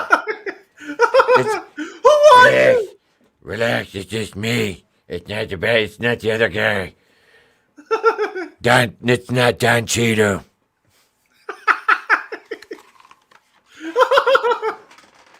And Don Cheadle shows up. He's like, "What the fuck, guys? I was just filming Iron Wars, and you motherfuckers decided to do this bat shit without me." I prefer my Batman Black. It's like how do you like your Shirley Temple? I like Shirley Temple Black. Wait, Hey, Etep, did you see the new video with the Mario Brothers? Let me share. With Les Grossman. Yes. Oh, yeah. Yes. Yes. Yeah, we watched that. Hilarious. Dude, Dude, Tom like- Cruise is a legend in that. Holy shit. He's He's got got your face. Whoever edited that was fucking hilarious. Yeah, that editing was fucking amazing. Absolutely brilliant. 10 out of 10. That was. And he eats Peach out. And he's like, I ain't fucking with We are fighting dragons. and then Matthew McConaughey is Luigi. It was perfect. It was fucking perfect. I do have to applaud Ben Stiller for coming out and saying, I ain't apologizing for making that movie. Hell yeah. Good for Yeah. him, man. Yes. He defended Robert Downey Jr. for doing blackface. Mhm. It was a point of the movie. It was Right. making fun of like Kenneth Branagh and actors like Daniel Day-Lewis that just go so into their characters that they can't Yep. tell Never reality. retard. Robert Yeah. Downey Jr. is fucking genius in that movie. Yeah. Oh, he was Kirk Lazarus. I love the fact that when he's disguised as the rice farmer, he still sounds like the black guy. I'm a mad farmer. Yeah. It's like his bad accent has been like carried. Like, yeah, it's like a multiple personality disorder. Yeah, even Ben Stiller recently said he wasn't going to apologize for that movie as well. Nah, he shouldn't. He shouldn't. Not at all. So Nerdrotic did some kind of video about Lord of the Rings, and they did a post on Twitter, and I responded to it, and I was like, it had. I took the picture of Aragorn, and I put Lazarus' face on him. Yeah. And I said, I saw that. A dude pretending to be another dude disguised as another dude who's supposed to be the king. we was kings. I had Trey said that the other day. I was like, Trey, say we was kangs to Tony. He was like, Tony, we was kangs and shit. Oh God, yeah, dude, that whole fucking gimmick, man. Oh, why would anybody expect Ben Stiller to apologize for that movie though? Like, that was okay. Like, comedy is officially fucking dead. Yep. We know that. Like, you can't. And that's why I laugh when people ask, well, why hasn't your channel grown? I'm like, well, there's a myriad of reasons why. Yeah. And one of them being I refuse to homogenize anything that I do. I'm sorry. There's certain concessions we have to make to do what we do here on YouTube. And then, like I said, over the course of this year, I'm getting the domain name, and we're going to start transitioning things to the website so we can do things in an uncensored manner. And I say that not so we can do things for shock value, but so we don't have to pull back on things. There's things that we don't want to pull back on, topics we don't want to fucking skirt. There's a lot of things we have to skirt around just to do a fucking show. and it is difficult. It is goddamn difficult at times to do the things that we do and talk about some of the shit that we do on this platform, because YouTube, like I said, I started on YouTube in 2006, and this shit was the Wild West. Mm-hmm. Like, I mean, it was the fucking Wild West back then, and then it all, over the course of the years, turned into what it is now, which is, I mean, at least we're here, I guess, is what we can say. I have no issue with that. But we do have another clip here, which we're going to play. Let's see here. Here we go. Oh, yes, it's the count. Oh, my people. We have vampires. We have a pretty high sex drive. Can't all that blood flow. If I was a rich count, yibba dibba dibba dibba dibba dibba His big dibba pointy nose. That's pretty on the nose. Yeah, I feel very represented here. Yeah, doink.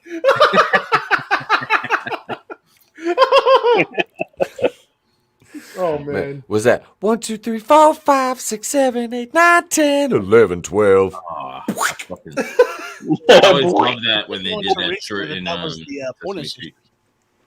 Yeah, the Pointer Sisters did that. I forgot about that. Oh, really? Just burning, doing the neutron dance. Yeah, that was the Pointer Sisters. Wow. Jesus. Back when Sesame Street was awesome. Yep. What the fuck was that? Remember the Electric Company? Remember that shit? Hey, you guys! We're gonna bring it fat. What you? Yeah. What the hell did you say about me? The word hustler? Yeah. Dude, that was that's it. Yeah. Was it? Your pages, picture pages. No, we're doing pictures. Draven, you're in charge for a minute. I'll be right back. Oh, God. Dude. You're in charge, Draven.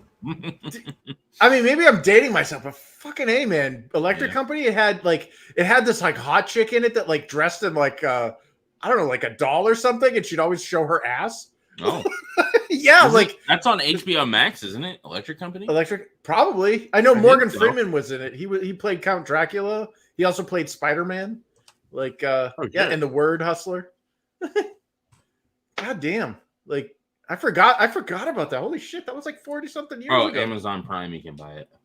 I'm trying to remember. There was a show on PBS. It was an art show. had a guy with like early Scott Hall, Tom Selleck like porn stash, and he always drew these like space things, and I cannot remember the name of that show. Space, like the Great Space Coaster. No, like he would draw like space landscapes and oh spaceships yeah. stuff. And he wore it was like a jumpsuit thing. God, I can't remember the name of that show. The Magnum PI version of Bob Ross. Yeah, pretty much. Yeah. Oh, he Happy Accidents. I just remember the Star Hustler. Boop, boop, boop, boop, boop, boop, boop. It's like, I was like, what the hell is this? It was like a Weather Channel thing, but it was on PBS, and it was like, you thought it would be a good idea to make a whole show about telling us to look up at the night sky. Like, that was your show.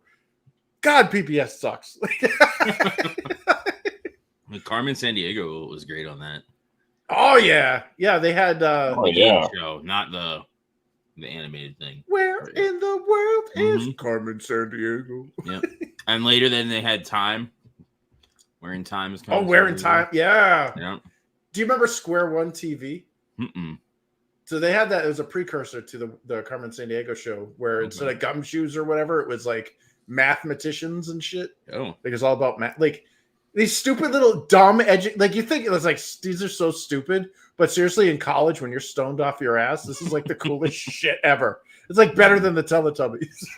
Oh God. I think I only watched like 1 or 2 episodes of that. I was older at that time. Yeah, well, the Teletubbies have actually been scientifically proven to stunt development of speech in children. Oh, really? Yeah, all that baby talk. They're bringing it back, aren't they? Secret City. Yeah. That's the name of the show. Secret City? It was on PBS. Hmm. Yeah, I think I found a clip of it. I used to love those freaking art shows. Oh, okay. I don't have privileges. But yeah, with that, was there Secret City? I'm pretty sure there was another one too, other than Bob Ross. Like, yeah, weren't there like urban legends? Like Bob Ross was like a military sniper or something. I'm back. Wait, you got a clip? You got a clip, CJ? Yeah, he's got a clip. Yeah, yes. It was an art I show. had to get. I had to go upstairs to go to the bathroom. I forgot to get a different hat, but I got bubbly and fun dip. I don't know. I'm fucking stoned. What the fuck did I? Ta-da! How you like me now? I'm in the mix. What do you want? I can't lie. I had fun dip the one night when we were on stream. Are you supposed to eat the sticks? Yes. Yes. Yes. Okay. They're edible, They taste man. so terrible, Yeah, though. it's It's like candy. eating plastic. Trey asked me. He goes, "Are you supposed to eat these?" I'm like, "Fuck yes, you do. Why would you not?" I just licked all the sugar off of them. You dip it in and you lick. Yeah, the you stick, get but, all the like, sugar out, and then I get lazy, and then I just dump the rest of the sugar in my mouth, All right. and then I eat the stick. Oh Jesus! Whoa, this is the Secret City thing here. All right. Yeah. This It's is an art show I remember from the late 80s. Yeah. All I right. watched a lot because I it was space themed. All right, we'll watch a little. We'll watch a couple minutes. I got us a 9-minute clip. We'll watch a couple minutes of it. We'll check it out. This looks fucking trippy as fuck. Yeah, I was just saying. Like, use the Force, Luke.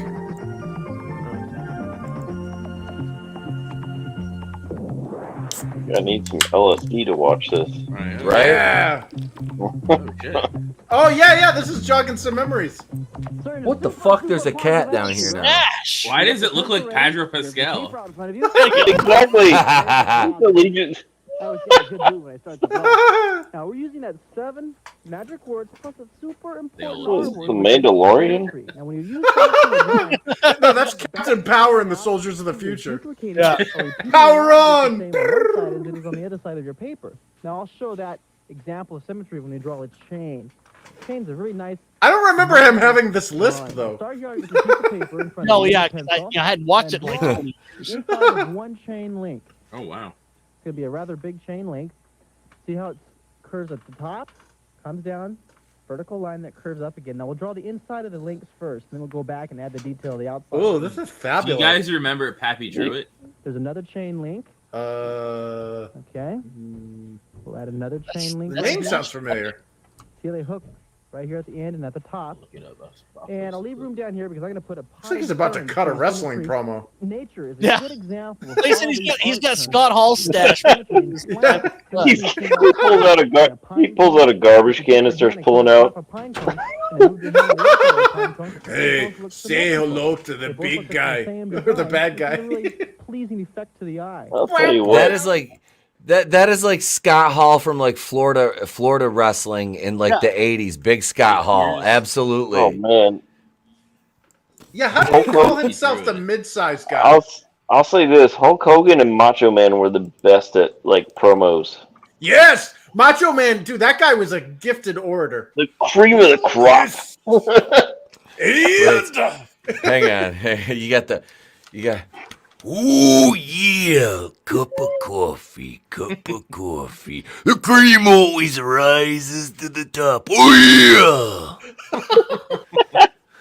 That one promo he did where he had just a garbage can.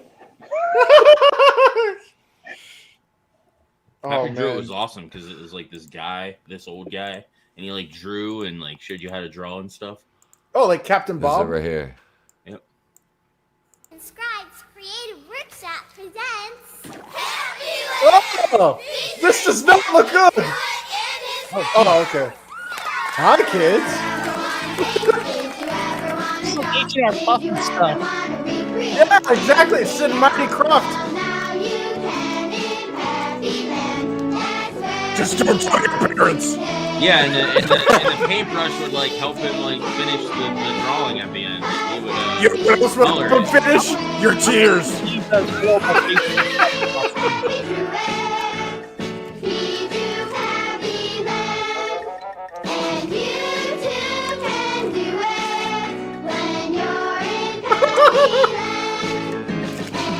I think the doodle bugs were like the bad guys. They'd always like try to mess up I was on this show when I was a pilot, and oh my god, he did horrible.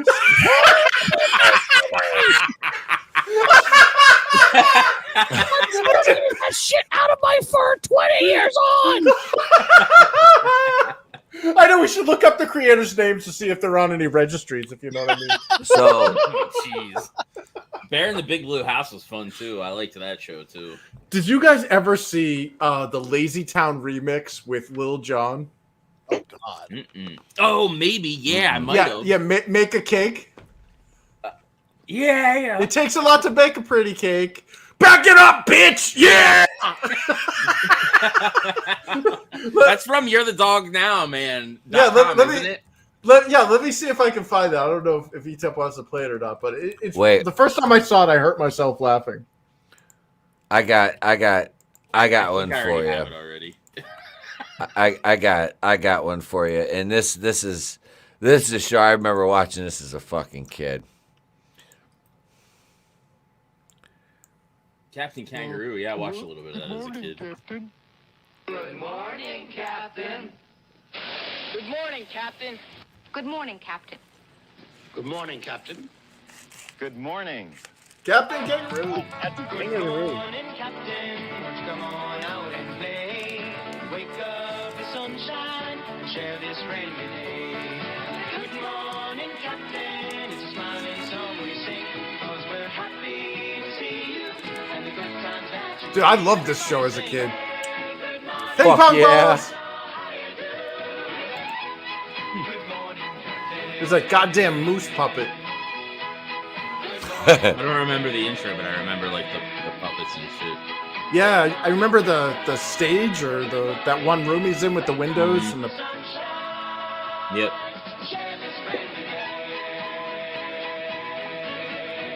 Yeah, dude, this is my youth right here. This is when I was Yep. like 3 years old. Yep, that's the room. Oh, dude. Yeah, that shit was. I were watching that as a kid. You're like, it was fucking. That shit was great. There was. I can't remember if it was on Nickelodeon. There was a show. What the hell was that show that took place in like the department store, like at night after it closed? I was just Today's. looking it up. God, I fucking love you. That is so amazing. Yes, if you had the intro for that one, I remember. Yeah. I was just thinking about that one myself. I was like, what was that show on Nickelodeon? I don't know, man. That Lazy Town thing, that's got me confused. I like that. Gotta do the cooking by the book. But you can't be lazy. Yeah! Back that ass up, bitch! I said smack that bitch on my dick, bitch! I'm just sitting here going, for the next 3 days, I'm going to be removing copyrights from this. That is good. Yeah! Okay! Totally fucking worth it. It's Saturday night. I don't give a fuck. It's always fun to do these. We don't give a fuck. This is always just like the fucking, we're just gonna play whatever stream.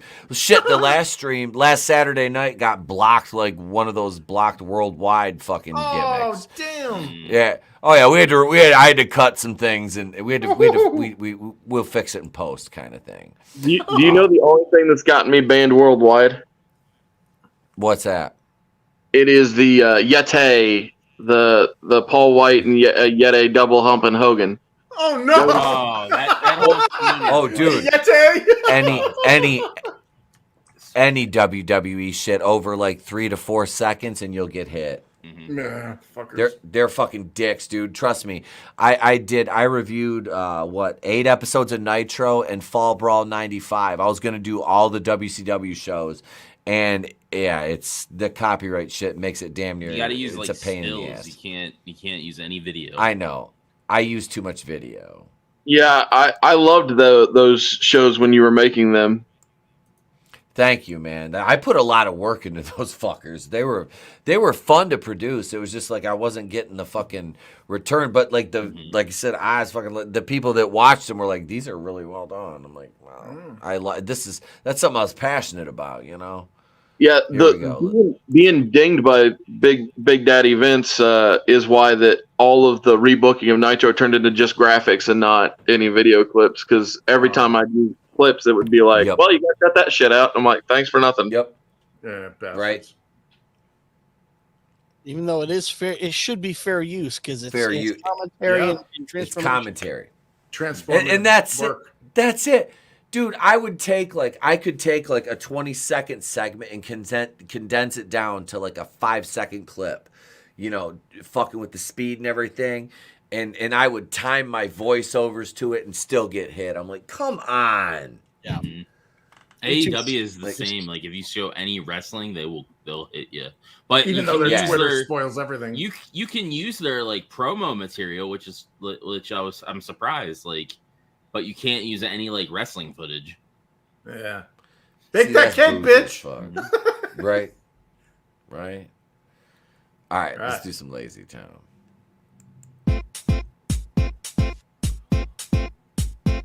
It's a piece of cake to bake a pretty cake. If the way is hazy, you gotta do the cooking by the book. You know you can't be lazy. Never use a messy recipe. The cake will end up crazy. If you do the cooking by the book, then you'll have a... Bring it down, bitch. Let me see you back it up. Drop that ass down, load it, pick that motherfucker up. Bring it down, bitch. Let me see you back it up. Drop that ass down, load it, pick that motherfucker up. Now back that pussy, she's a motherfucker. Hey, back that pussy, she's a motherfucker. Now back that pussy, she's a motherfucker. Hey, back that pussy, she's a motherfucker. It's a piece of cake to bake a pretty cake. If the way is hazy, you gotta do the cooking by the book. You know you can't be lazy. Never use a messy recipe. The cake will end up crazy. If you do the cooking by the book, then you'll have a... Rub that shit, it's gone. Damn. It's yours, bitch. Rub that shit, it's gone. What's she dripping all over her kitchen? Put that ass on the nigga. Grind on the dick, make it get a little Some of us touching the legend now we don't know. nigga. Grind that dick, get take that bitch. You gotta do the cooking by the book.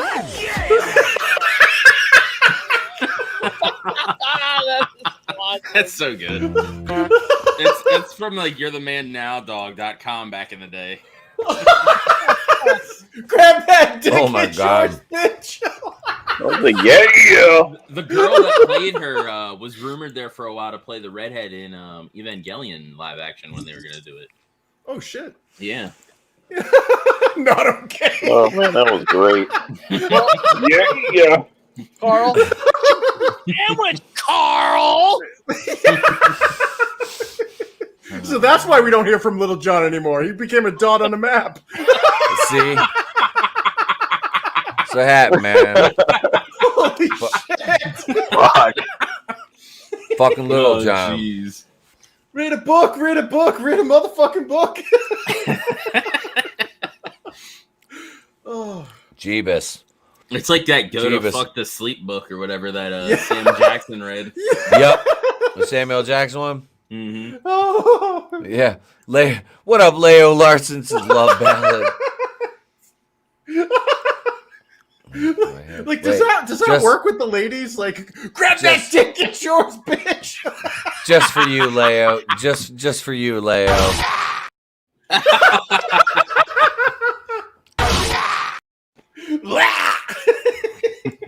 Is that like a personal attack or something? Or... Is that her O face? Yeah. That is. It's But this right here. Is that like the pillow talk? Like,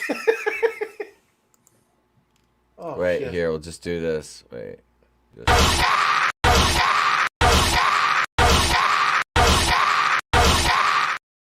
What the hell? We'll just loop that shit.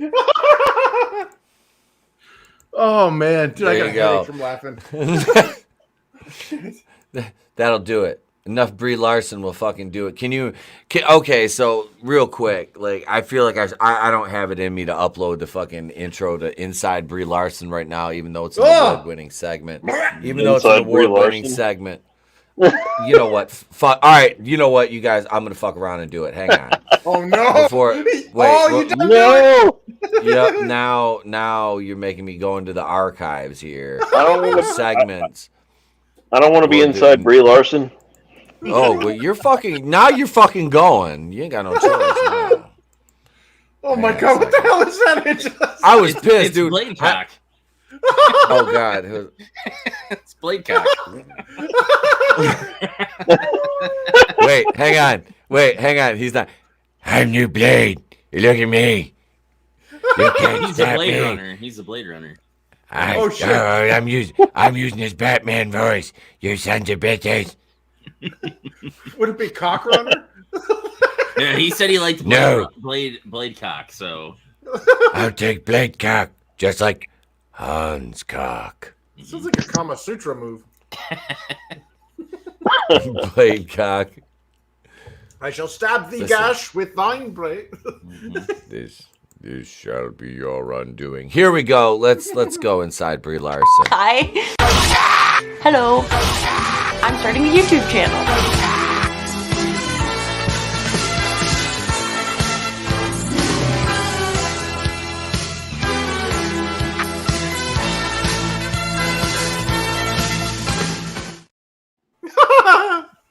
Drop the taco and get in. What? God. What? This bitch. Okay, so like she was in the fucking Kong movie in 2017 with Samuel Jackson, right? Captain Marvel hits $1 billion in 2019 because we know how that fucking shit show worked out, and Yep. you know they padded that movie's stats from the word go, put in between Infinity War and Endgame. 4 years later, here comes the sequel, already delayed twice now. A downgraded solo film to a fucking team up movie because they're like, oh shit, nobody they know after this long. God damn it, Draven. yeah, you're Morpheus in the See, you're culturally appropriating Morpheus. I can do that. I culturally appropriate a lot of things, so fuck it. We're fine with that. We're fine. Why not? Why not? But no, man, this is I don't know. I think Brie. I think this movie. I don't see the meh. I call it the meh bells because they're just meh. what are they gonna say when it bombs? Like, what do you think? Exactly. The same Like- old song and dance, or are they gonna try something different? Like, I don't, dude. Who cares? At this I'm not. point, when it bombs. Like, That's it. Dude. I'm not gonna lie. Like, I'm gonna cover the lead up to it because the lead up's gonna be fun. I'm not gonna watch the movie, but fuck it, dude. The articles that come out over this are gonna be beautiful. It'll be a shit show. And I'm not above free fucking, using free fucking material that's already out there. I'm not Same watching with that this New shitty World ass Order movie. Captain Falcon Yeah. movie. Oh fuck yeah! I need to finish my trailer for that. So we're all bigots or whatever, and the reason why these films fail is because the audience is bigots. Well, then read the fucking room, you idiots! Make fucking movies for bigots. Yeah. They got what they deserved. Marvel has told more than 50% of their audience to fuck off. Yep. And now they fucked off, or they got complacent, or just apathy set in, and then now this is what we got. So fuck them. Yep. Yeah. Okay. Fine. But like business wise, okay. Let's play the devil's advocate here. Okay. Let's say the entire population is all full of bigots. Then why, as a business person, would you not make a product for the bigots? Like, you want to make money, or do you want to push morality? You can't have both. Yep. Well, that's the problem with these fucking shitbirds, though. They don't fucking they want the money. They want the fucking money, but they still want that faux moral fucking high ground. Yep. What up, manliness? Oh God, Kevin Spacey, culturally appropriate ancient Greek culture. Especially the Wait. oiled up Greek wrestling. Oh, here he is right here. He's out of line, but he's right. And the problem is today, everybody like Disney, Marvel, they're all just like, Whitey! and we're all like, hey, wait, don't you still want our money? Nah, we're good. No, we're good. Fuck you. Fuck you. And they're like, oh yeah, we want your money, you fucking bigot racist. We're like, wait, what?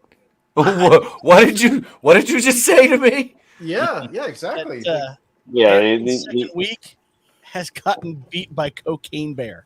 that is shit. Ant-Man's second week dropped from 160 to 8 million, and it got beat by Cocaine Bear. And wasn't Cocaine Bear made by that chick who did the Charlie's Angels? Elizabeth Banks. Yeah. Elizabeth Banks. She wised up. She went, I made a Vinnieart movie that bombed. This is comments. This is her apology. I said this is the fucking Charlie's Angels. I was talking to Nick about this right before he would. I said this is the Elizabeth Banks apology tour for Charlie's Angels. Yep, she wised up. She made a movie that wasn't about femtard garbage, and people are watching it. She still though recently made a dumbass comment like about I forget something with like directors or some shit. Oh like, God, males being difficult or something with female directors or some shit. Whatever. So Marvel has come to equal Star Wars when it comes to apathy. Mm-hmm. Yep. Yeah. Finally. It's dead, Jim. Yeah, let me look up the article. I mean, you get to a certain point, and the normies, they get to a certain point and they just check out. Yep. The diehard nerds, us that actually care about it, we checked out a while ago. But then you got the normies that were like still watching it, and so I use my wife as a litmus test for all this because she's a normie through and through, and she would watch these movies, and she watched Thor, and she came back to the house because I didn't go and watch it with them, and I asked her, I was like, "What did you think of it?" And she said, "It was kind of weird." And when she said that, it was like, okay, so she realizes something is wrong with it, but she doesn't know what exactly it is.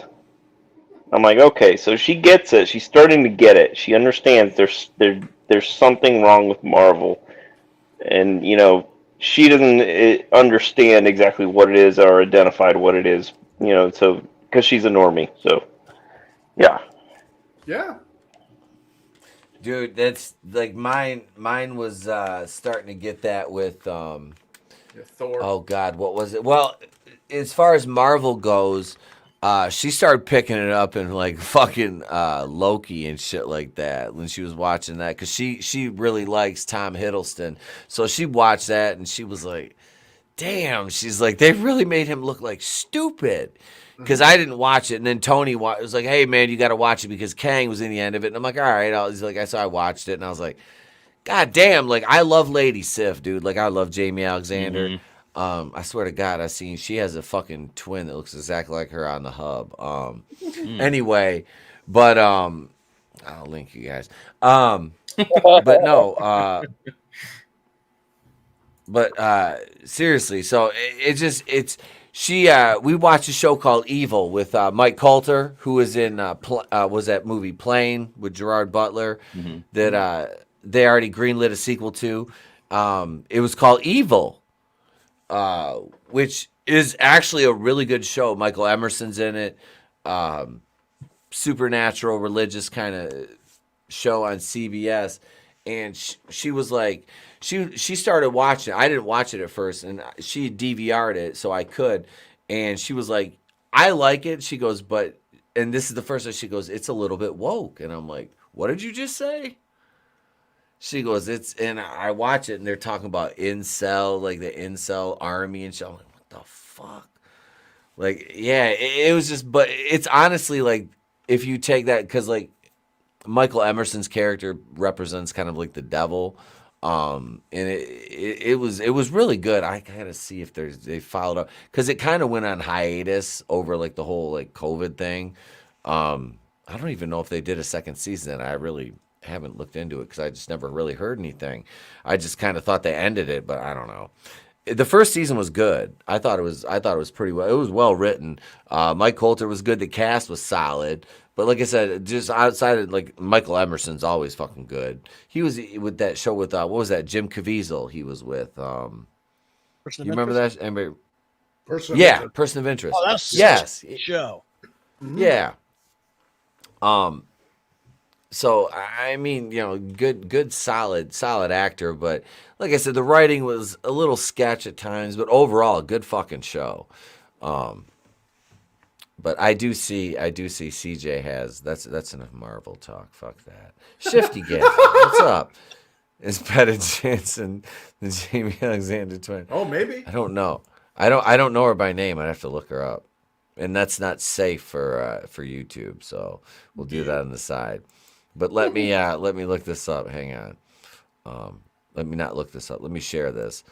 This is what we were talking about today's special. Holy shit! I have not seen this fucking in forever.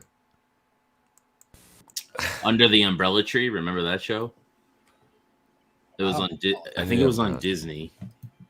I didn't get Disney until like the 2000s. I'd always watch it on free previews when they used to do those. Did you guys ever remember Zoobilee Zoo? I do remember. Yeah, oh dude, I terrified my son with the opening credits to that. Zoobilee Zoo, Zoobilee Zoo, magic and wonder are waiting for you. Fuck you, Ben Vereen. You know that Forrest Whitaker, I think, is in that? Is Van Gogh, Van Gogh the lion? Charlie Yeah. Yep. There's the intro. Wait. The size of a lima bean. Wait, fucking, so after the today's special intro, do you guys remember Pinwheel? Pinwheel. Fucking Pinwheel came up, man. I was like, holy shit, bro. These are like the show. I remember watching these as a fucking kid. That's so I'm high as fuck right now. I done had fucking 5 or 6 edibles today. We're good. And plus like I said, I had a few beers. We're fine. Let's CJ lead into this next clip though. I want you to lead into this next one. Since we've been all kind of doing some shilling tonight, I was going to shill my Yes. channel. So this was the last of the Daniel Craig movies, and actually the last Bond theme of the mainline series to be done in the style of the GoldenEye pause music from The Watch. And this should not ding copyright because it didn't do it to me when I posted it. All right. Nice.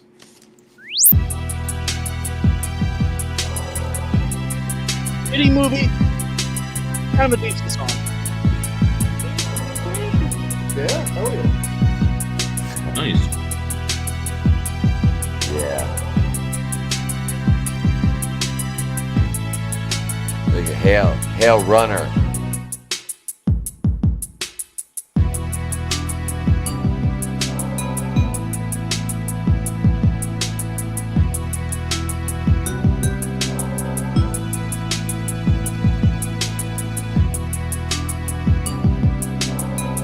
It's fucking solid, dude. Yeah. Good shit. This was all done in MIDI? Yeah, with the original sound fonts from the game. Hell yeah. Awesome. Sounds good. And I now know exactly what that sonar sound is.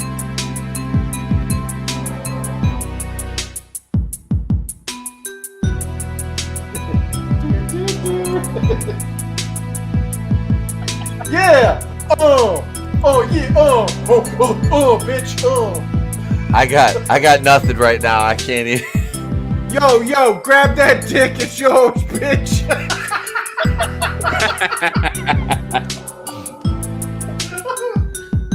No, I don't want to sully. Like, this sounds awesome, man. I know. No, this is fucking great, dude. I forced myself to put them in 2 minutes for every.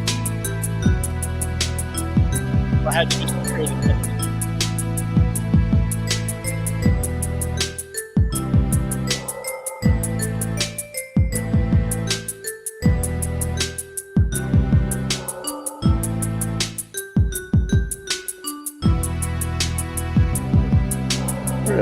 This is making me want to go back and play GoldenEye. Yeah. So Hell how'd you yeah, how'd you get the dude. font map for that?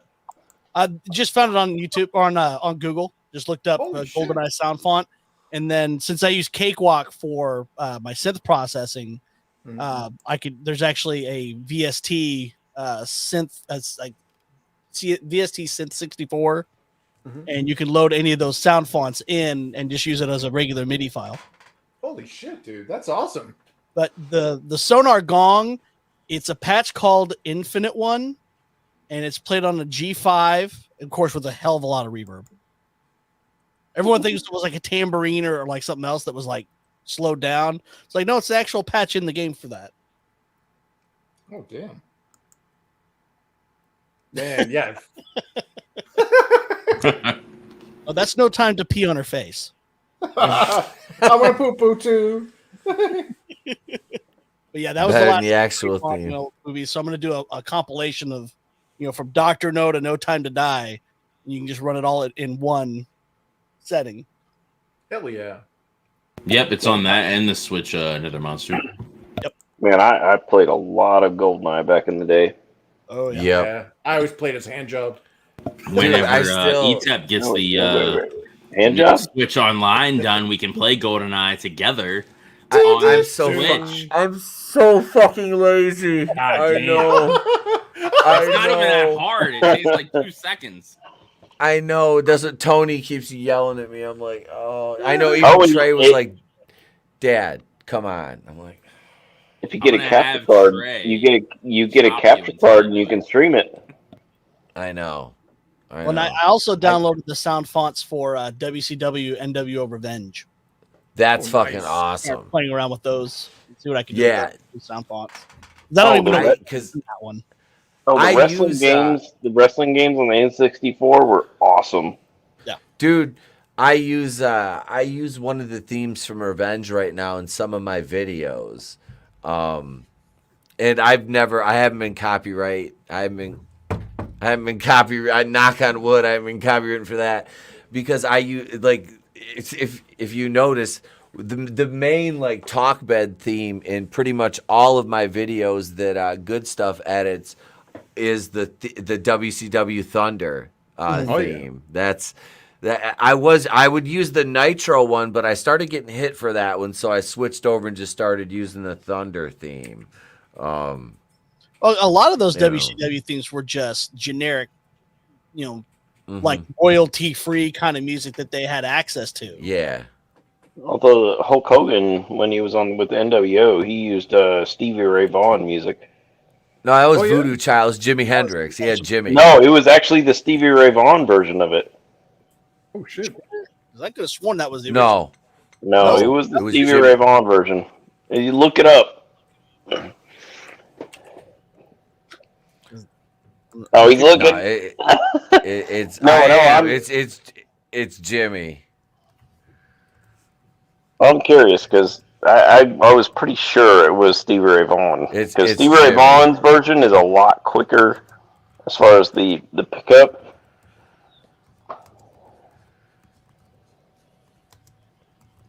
Hang on. Let's see. With this big eye, you're looking. Ooh. All right, fuck you guys. Guys. Listen, young man. Hey, young man. Hang on here. Listen, young man. I'll find this right here. Let's see. Would you just fucking give me an answer? What is this? However, revelations about how Hulk Hogan acquired his music is unbelievable. I think Hogan was able to use Jimi Hendrix Voodoo Child as his theme music. Oh, okay. Cost him $100,000. Oof. Damn. Yes, young man. It was Jimi Hendrix. Young whippersnapper. Hang on a second. Hang on. I'll go get my title belt. Hang on. Uh-oh. Let me do a super fan Adam Gash hand. Hang on. Because I've got my fucking it's not the fucking the new Wakuian order, but it's the fucking team ratings title, and I can do the fucking Hogan with that. Yes. Fucking get the guitar with my fucking belt. There. I promise no more title belt. That's what no more need to props. No more do. I props. need to get it. He's turning into the Carrot Top of YouTube. I have, like I said, there's a whole box of props here. There is. Plus, there's a machete too. I don't know. Except he's not as jacked as Carrot Top. No, I'm not. I'm not on I'm not on steroids. Carrot Top is. Carrot Top is used. Fisk, wait, hang on. God damn it, Fisk. Oh yeah. See, that's the thing is like I can just go. I've got like my N64 upstairs in my den. I can just go like play it. I'm like, dude. Okay, Yeah, so but you Trey, can't play with your friends online. I know that's the caveat. I will. I'll get on it. And Trey, like I had this beat. Like I beat this game when I was like 18 years old. Like, and Trey erased the whole fucking game. I was like, oh no, Nani. Oh, I was like. I came out of my office and he was like, "Daddy," I'm like, "What?" He's like, "Something happened." Because I had everything unlocked. Like you could be invisible, you know what I mean? Like paintball mode, you know, big head, you know, slappers, you know, whatever you want. And he was like, "The stuff's gone." I'm like, "What do you mean what's gone?" And I'm looking through, I'm like, "What did you do?" And he's explaining it to him like, oh God. You erased your entire save game. I love you so much. I love you so much. I love you, son. But go away. I love you. I was like, no, I'm like, just you're. I was like, you're gonna have to go away.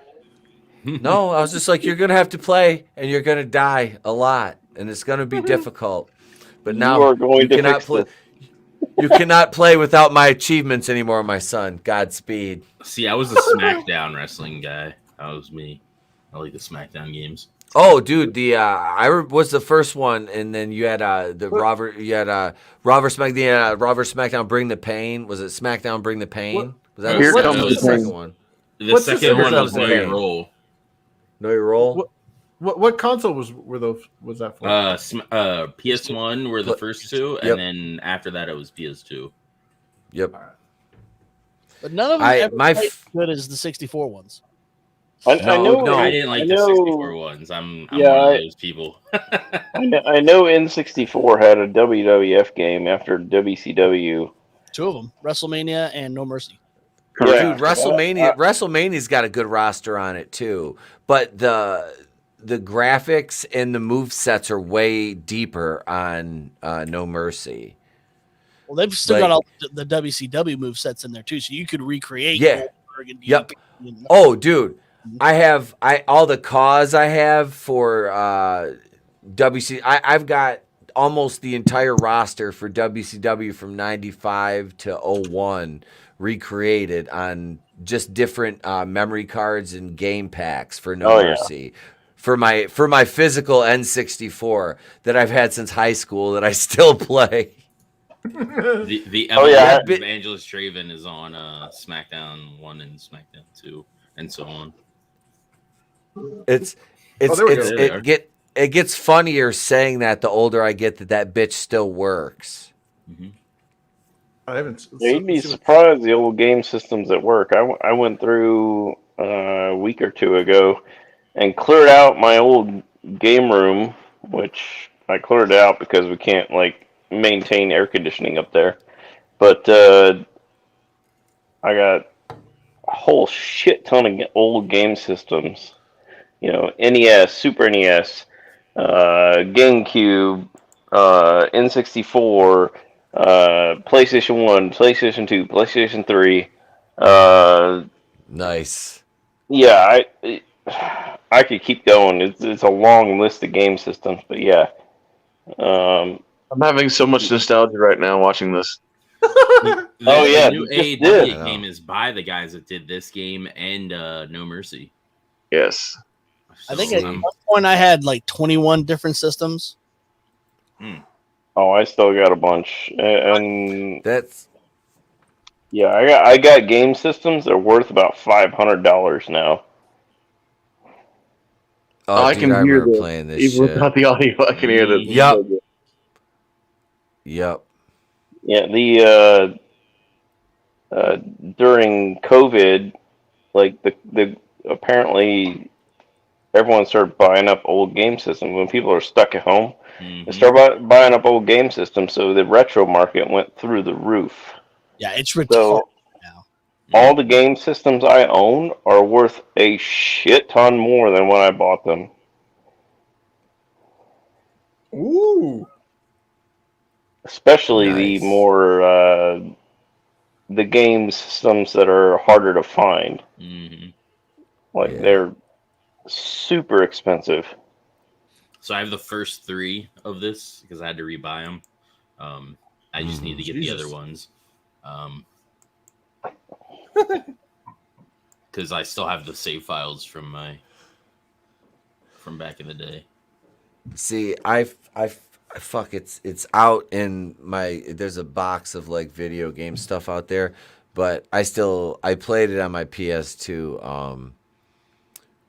I had this first SmackDown game too, but my favorite when I went to play a wrestling game on the PlayStation 1 was Thunder. WCW Thunder. I think I saw that one. Oh yeah, there was that.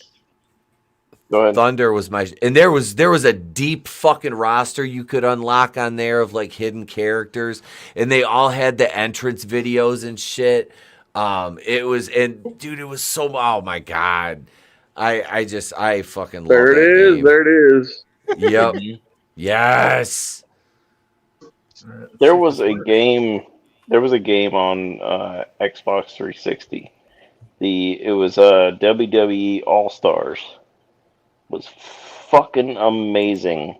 The dudes, they had the current wrestlers at the time, and then they had the old school wrestlers at the time. You had Hogan, and they were super jacked.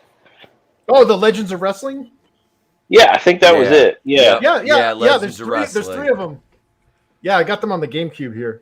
That game was awesome. Yep. Yeah, because you had a lot of different choices for arenas and shit. All of this is so much crisper than I remember. My TV must have been crap. No, I got these up-resed. Oh, okay. Well, I mean, my TV probably was crap anyway, but still. Mid. Yeah, dude, this game was fucking great. THQ switched over to doing the Fed games after this one, I think. Right. After one of them. Mm-hmm. Oh yeah. Dude, still, like, I don't give a fuck. Like, No Mercy be the last wrestling game I probably ever play. Like, still, that game. You're getting freaking Fight Forever, mister. It's on the Switch. What is that? I'm getting that for damn sure. Yeah, it's on the Switch. All right. I'll get the AEW one. And it has a creative character, so you can make fucking Pete Daddy Dollar will be on there. And then we can do a Motherfucking stream. Pete Daddy Dollar. We fight each other. Chavo Guerrero. Oh, dude. Pepe, the horse. Oh, yeah. Come here, you big fucking bad motherfucker. Yeah. Fit Finley, bitch. Yes, sir. Billy Kidman. Oh my goodness, this is so great. There he. Hey yo. Oh, look, it's one of us, Chris. Hi, mate. Oh, man. Oh, fucking Tony, Bobby, and the Professor, Iron Mike Tenay. Tenay just like completely retired now. Yep. That sucks because I always liked Tenay. Even in TNA, I love Tenay. Him and Don West were a great team. Don just died. Yeah. Which sucks because I love Don.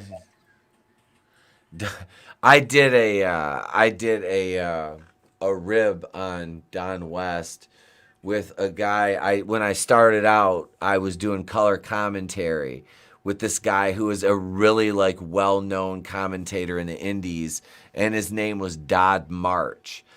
And I would drink on the air, of course. That was like my gimmick, whatever. I was just like a sarcastic asshole. Imagine that.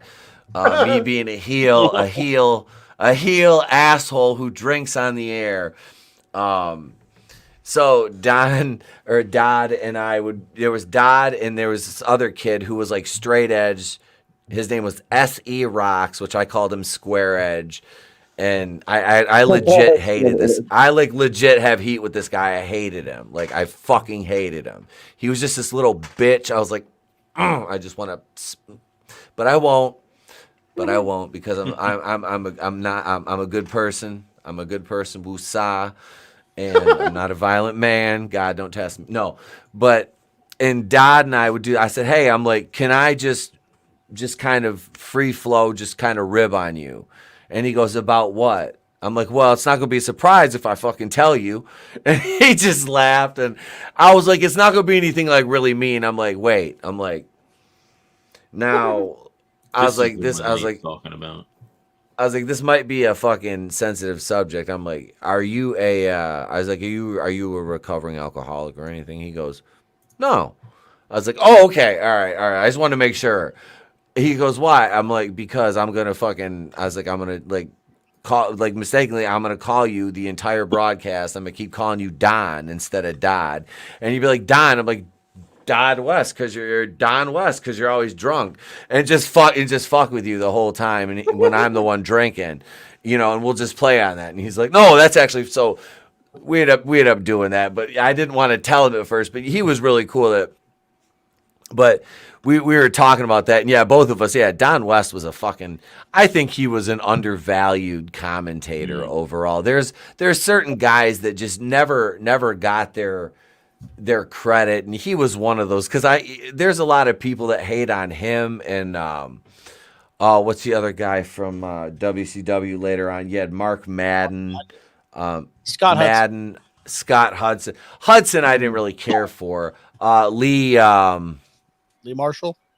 Lee Marshall. There was so many of them later on that were just like, ooh. But Scott Hudson, I think, at least tried. Yeah. I think out of all those, Hudson tried, and I did. Don in TNA was good. There was, man.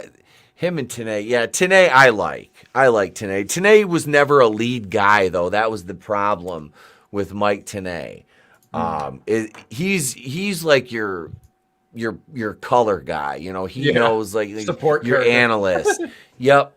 like I feel like his talents are not utilized to their full capability, making him carry the duties of a lead. You know what I mean? Mm-hmm. Yeah, some people have it, some people don't. Wait, what do you got? Oh, you got something here, Draven. I'm sorry. Yeah, I think this is the game Horny Elf. Yes, About. that was the game I was talking about. That game was awesome. It was on 360 and PS3. But yeah. Oh, so it's newer than the. It was made. It was made by the same company, THQ, that did the they did Revenge game and WCW All Stars game on N64. Same company, and you can tell by the play style. It's awesome. It's very arcadey playing. Yes, it's a very arcadey style wrestling game. It was very much like the games, the wrestling games on the N64, as far as game style. Yeah, it was a great game, and they look the character figures for the characters are like super buff. Like they're super roided out. Like 24 packs. So basically, it's the what's his face? God, what? Who's that comic book artist that drew Captain America and he had like a huge chest? Rob Liefeld. Yeah, it's the Rob Liefeld models of. Yeah. So if you get a chance to play that game, play it. It's awesome. Hell yeah! That's the one where you had the shelf titties. I have it. Yeah. He had the lunch lady shelf on his. There for a while, all I did was download all the free games every month. And I think that was one of them. Yeah, it was a great game. Yeah. There was also Ukes. AKI's been in business a long time. Man, one of my former coworkers worked at THQ, and I showed you the Shockmaster story, right? Like he gave me he introduced me to the wonderful world of Shockmaster because he's like, "Oh, you didn't know?" And he sent me that clip of you didn't know? Yeah, and he sent me the video of somebody. Yeah. Well, it was Dustin Rhodes recounting his story, and then they showed the clip where the Shockmaster did the Kool-Aid Man and dumped on his face, and then you see like the Emmy award-winning performance of Sid Vicious. You want a piece of me? And then you hear Arn Anderson's voice coming through on the big like the microphone. He's like, Sid Vicious, I'm coming for you. Ha ha ha. Man, it sucks that THQ got shut down though. And they just so many talented employees. They didn't get shut down. Yep. They didn't necessarily get shut down. They got bought out by Nordic. Now it's THQ Nordic. Basically, it's THQ 2.0. Like. Yeah, but they're not the same as they used to be. No, because they have all the properties and stuff except I think a few. That THQ had. God. Starburst Fruit Twists commercial. Yes. This is why I miss the 90s. Oh, the 90s were great. Yep. That was when we were at our peak as a species. These were good. As a society, we had surpassed racism and Maybe they're not ready for my forbidden dance. I live near Hershey Park, so I fucking loved. I love Twizzlers. I live right near where they make this stuff. Everyone, I thought I'd just give you all a quick run on No. Shut the fuck up, bitch! Shut the fuck up. All right, Sheila. Don't make me come over them. I'll backhand you like I'm Ray Royce in the elevator with Janae. Wait, hang on. Wait, you guys think I'm joking? I've got a clip. Hang on. Till the morning CJ's got a clip for me. Hang on, let me find this. Let me pull. Jamie, I've got that fucking footage. Hang on. Roll that beautiful bean footage. Here it is, right here. Now, my beautiful intro will have to wait until next week, but we'll be able to show Ray Rice smacking the fuck out of his girlfriend. And you got Joel Inman there narrating it. Hang on. Here we'll show this first non-violent clip. We'll go to this one first. Where is it? Jesus, I have so many fucking tabs here. I posted a 90s. Yeah, this is the one I posted. This is the 90s horror Capri Sun commercial. Yes. I have a shitload of tabs though. Best 90s commercial ever. Cody and the gang are at the park playing football with Down Darius Jackson. Let's go! You're not going anywhere Rad. without your big game liquid slam. Excellent!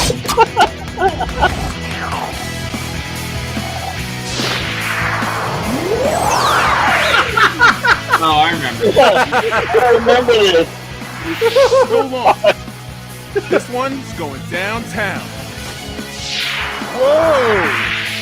Whoa! You'll get a full team. Yeah! Yeah! Liquid slam. Liquid slam! Oh, the 90s were the best.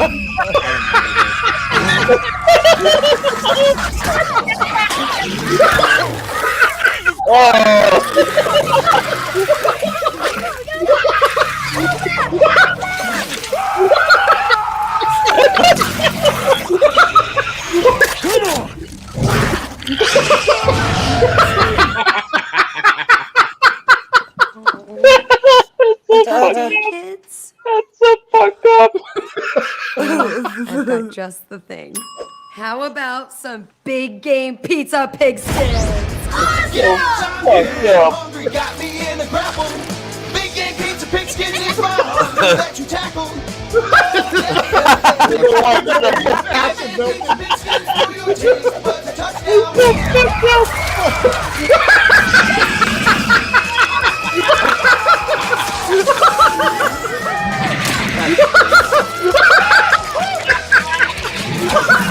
Sack your hunger with Big Game Pizza Pigskins. Pizza that tastes better on a football. Always use your flamethrower with adult supervision. Oh my god! The 90s were so fucked up. Best Capri Sun commercial ever. Oh. Was that a real Capri Sun commercial? No. Okay, I was about to say that's. Holy fuck! I want some of that. That's the best Capri Sun commercial ever. Oh, that poor kid. They just had his hat there because it got melted by acid. Yep. I love the mom all happy at the end. That fucking hand just comes right through her torso. Yeah, she got the bishop treatment from Aliens. Yes. Oh shit. So I'll follow that. I'll try to follow that up with this.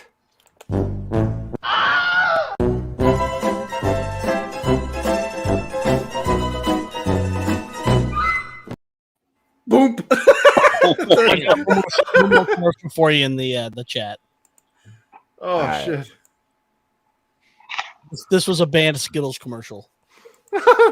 Oh, is this the one where like she's like taking it?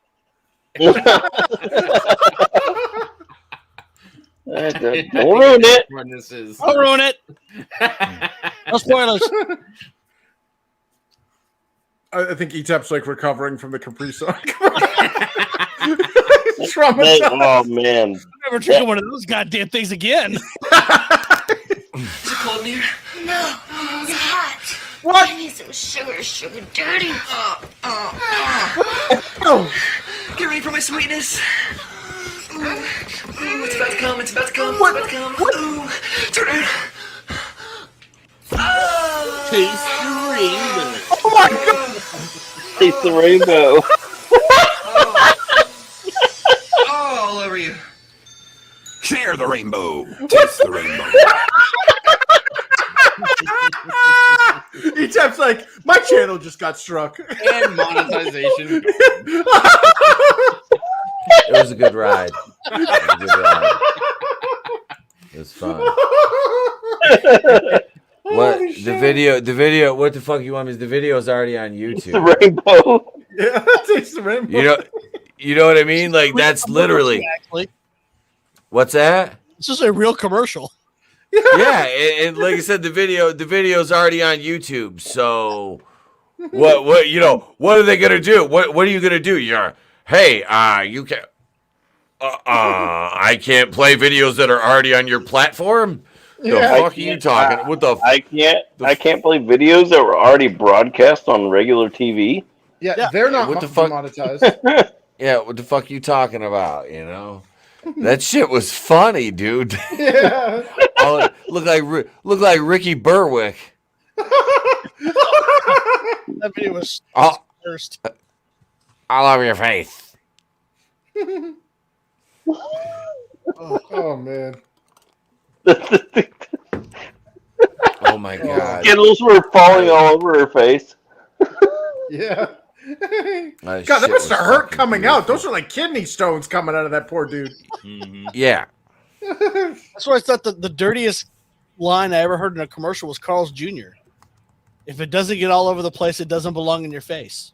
That was their tagline for several years. Yep. Yeah, dude, they had some freaking raunchy Carl's Jr. commercials too for a while. The ones with like Kim Kardashian and a couple other ones. It's like they like it shows her like from like the chest down, so you just see her like cleavage, and then all of a sudden this like little piece of mayo goes right under her boob, and I was like, "Am I?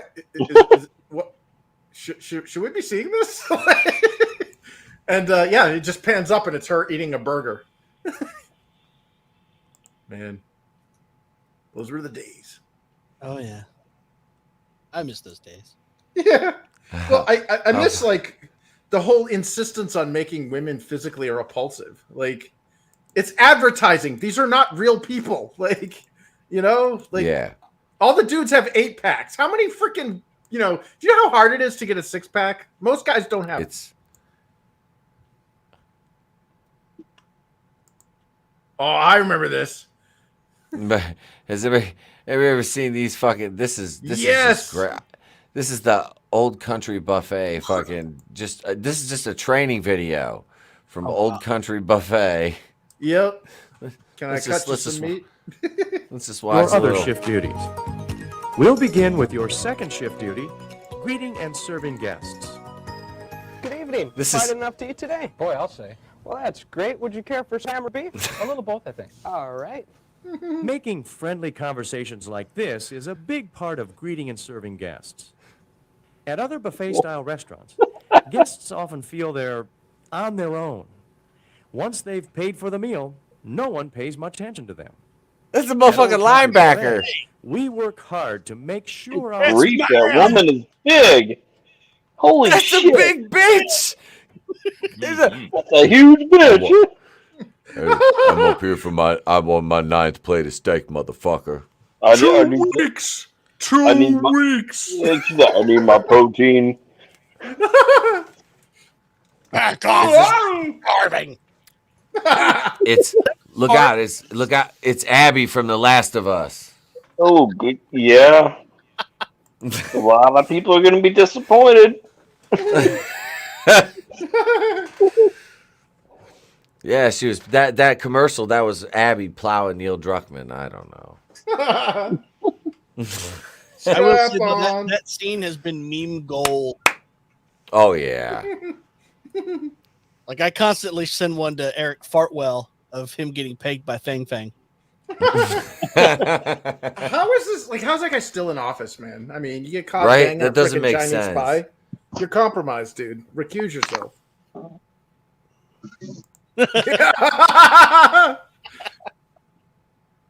Skeetles.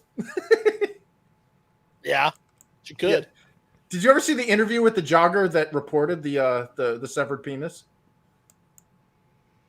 No. Like I wonder if they still have it. Like it might be on YouTube. I'll have to find it. But basically there was a jogger that saw the blue Trans Am drive by the open field and hurl the penis out the window, and it hit the guy, and then it fell into the open field. And the interviewer's like, "Well, were you hurt?" He goes, "Not physically." Imagine how you're doing your morning jog and a dick smacks across your face. I don't know what the hell happened. Next thing you know, I had a dick in my face. You're just just jogging. I was The car drives by. I was out for my. Well, shit. I was out for my morning run, and next thing you know, gee golly, I got hit with a penis.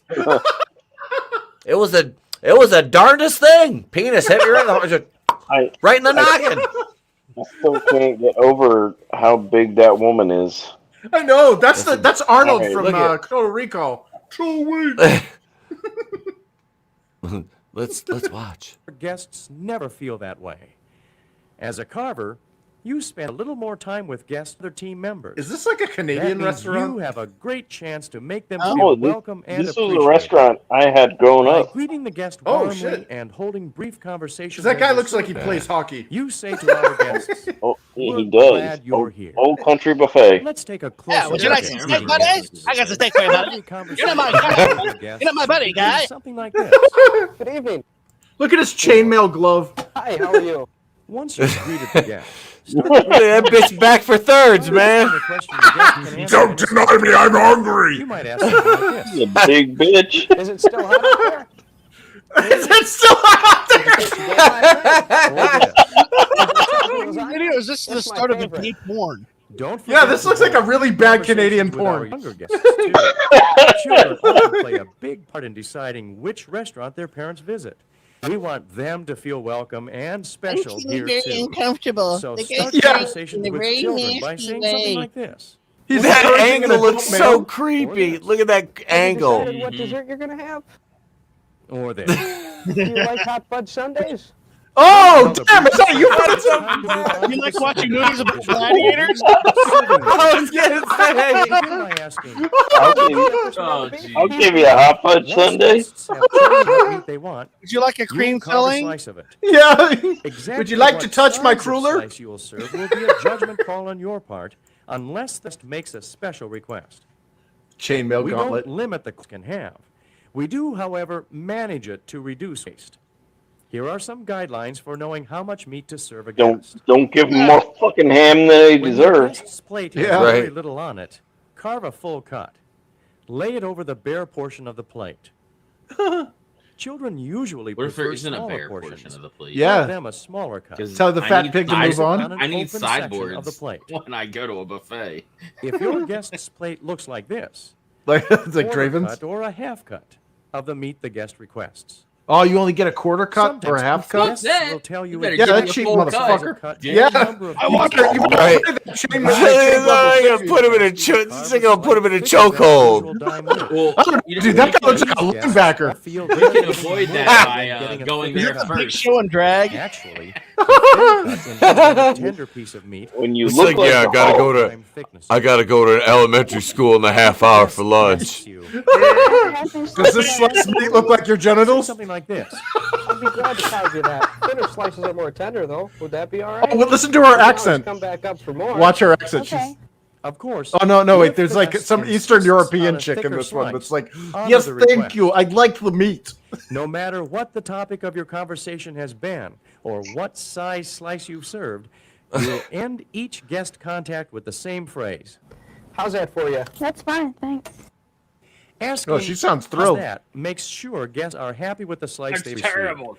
If they're not, Get or the if they fuck also out. want a slice Give of me a that knife, different bitch. Grab that dick, it's yours, bitch. Guests will sometimes ask you questions about the food we serve and how we prepare it. To be ready for these questions, Oh, dude, look at that stash.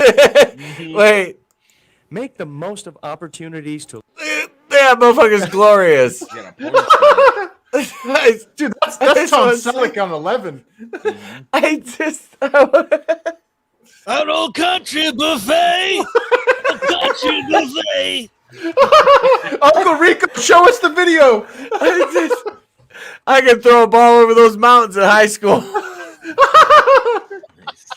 But I'm I really just good for a wanna slice of ham.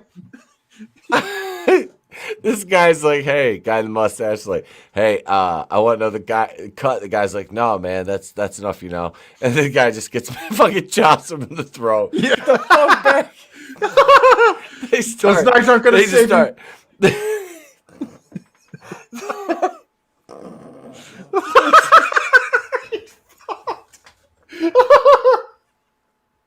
I just picture these two just brawling.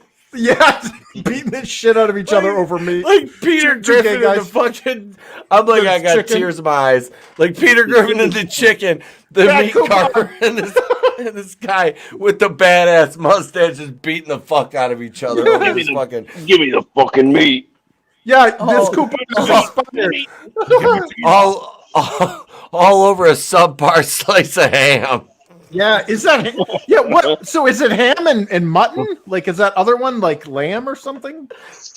Oh, salad's got nothing on this mutton. Yeah, mutton to go with his mutton chops. Oh, jeez, why, Lord? So I'm done crying and laughing now. Oh God! But seriously, I just want to see this guy beat the shit out of him. I don't know why. I just want to see him fight. I did just like Blades of Steel, like fight. They just like start. Just does a zoom in profile shot of the two guys side by side just punching. It's like Dave Coulier before Full House. That guy just asked him if his girlfriend would go down on him in a theater. That's his expression for it, of course. No, Alanis. Yeah. Oh God, Alanis at this age looked like a boy. Have you seen her? Yeah, in the early '80s when she was on "You Can't Do That on Television," she had like a dude's I don't cut. remember. I thought it was. I watched that show. I just don't remember her. She was only on one season. I would say I probably thought she was one of the boys. Yeah, I thought she was like Alistair. Who the fuck's that guy? He's the main guy that used to get. He was in all the bits where they were doing the firing squad. He was always the kid that was tied to the stake to get fired or get shot. Can you at. imagine doing like a firing squad thing, a joke with kids today? Oh my God, yeah, yeah. So much of the good shit we can't do anymore because all the comic. No, it wouldn't work. See what else the beef carver's got in store. Our menu items. If you are asked a question you can't answer, find someone who can answer it. No, hey, man, can you answer this motherfucker's question? Yeah, well, here's the thing: is they tell him earlier not to ever leave his post. Yeah. So how is he supposed to find something? Is he just supposed to wait for someone to walk by? The guy just happens to walk by. Yeah, like if he doesn't walk by, you're fucked.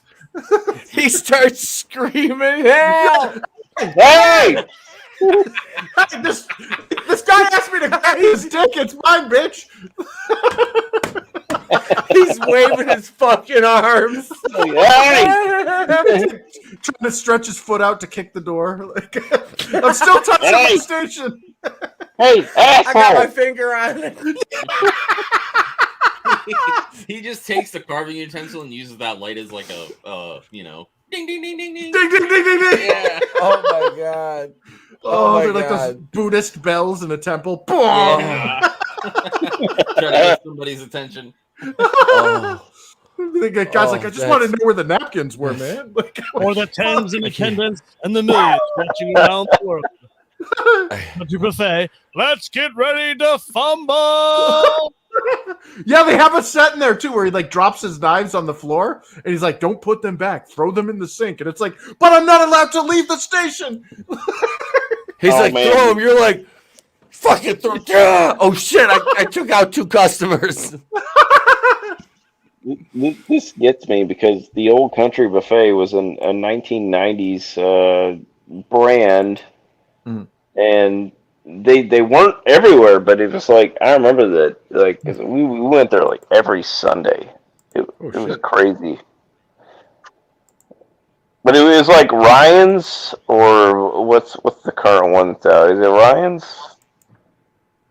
We had the soup plantation when the lights are burnt out. Yeah, but it's one of those brands. But it's like that's what it is today.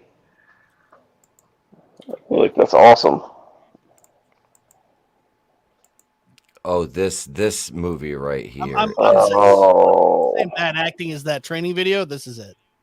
Yeah. Does this have Robert Zadar in it? This is the one with the cop with the fucking blow in his nose in the hospital scene. Yup. Like they just didn't even care. Like they didn't even care. Oh shit! No. Sweet. Oh shit! All right, let's play. Let's play this. I love this movie. I've never seen it. Don't move. What are you gonna do? Shoot me? So they call him some of that, huh? There he is. Robert Zadar, Robert yes! Zadar. He speaks fluent Japanese. Omaha, Yamaha, whatever his name is, right? Fujiyama. He got his martial arts training from the masters in Japan. He was brought over here from the police force in San Diego to fight us. I want him dead. I want his head cut off and brought here. I want his head on this piano. He looks like I will bring you his his head head and and I will place place it on your piano, and we'll see who the real samurai is. Rest in peace, Zadar, man. Yep. Damn. God damn you shit. Bloodshed and mayhem. Tell me who ordered you to kill a cop. Hey, look! Police, don't move. You're under arrest. Stop. You can't move. We'll see you in court.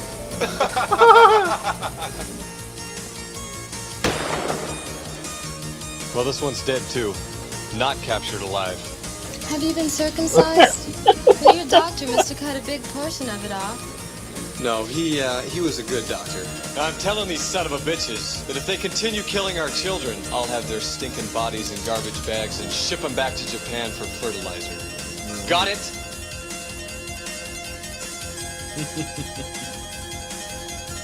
The fucking real show? Yes. It's a real movie. That's a real movie. Yeah. That's a. I feel like somebody stuck a big club up my ass, and it hurts. I've got to figure out a way to get it out of there. Who made that? Holy fuck. Oh, that movie is fucking incredible. Foreigner with a lot of money and a lot of cocaine. Yes. We I guess watched so. it on we watched it on my buddy Neil Breen. Bruce's channel like 4 years ago. I fucking oh my god. Like he introduced me to that like Samurai Cop, Miami Connection. Miami Connection's fucking amazing. If you've never seen that movie's fucking incredible.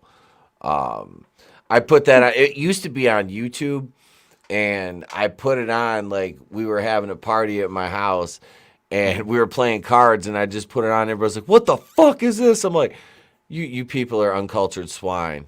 I'm like, "This is one of the greatest cinematic masterpieces of all time."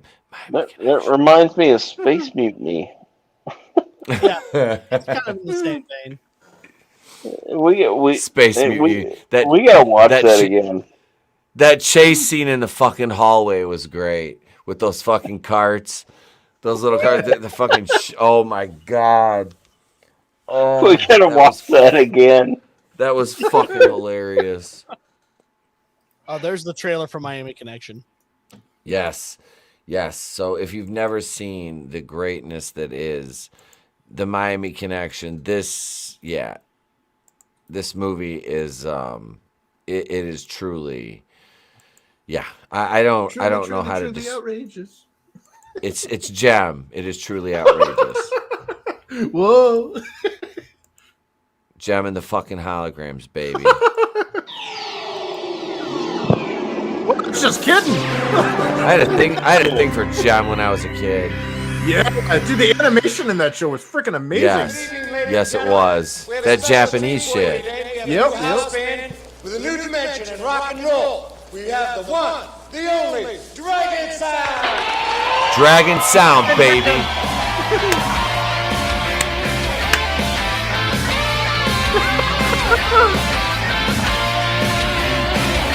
Fight the ninja.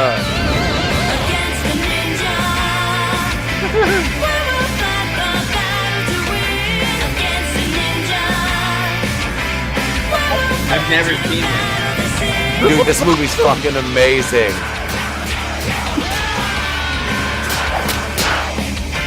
This band is the only family I had. They're all black belts in Taekwondo and they're pretty bad. I don't want you to mess it up by going out with a second-rate musician like that John character. They came in I want to see this. Holy shit. Dude, this movie's fucking awesome. Yeah.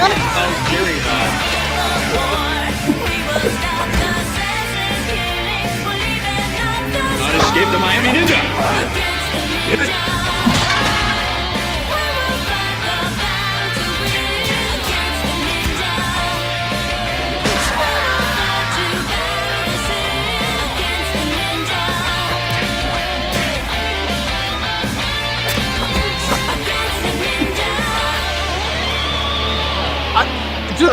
know what this is for, but this is fucking awesome.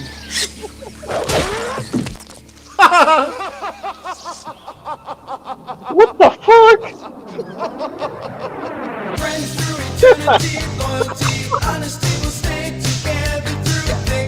YK Kim, yes. Yep.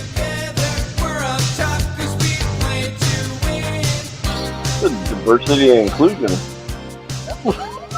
Dude, that looks freaking. I'm all hyped up. I want to see this shit. Oh, here's the best part. Wait.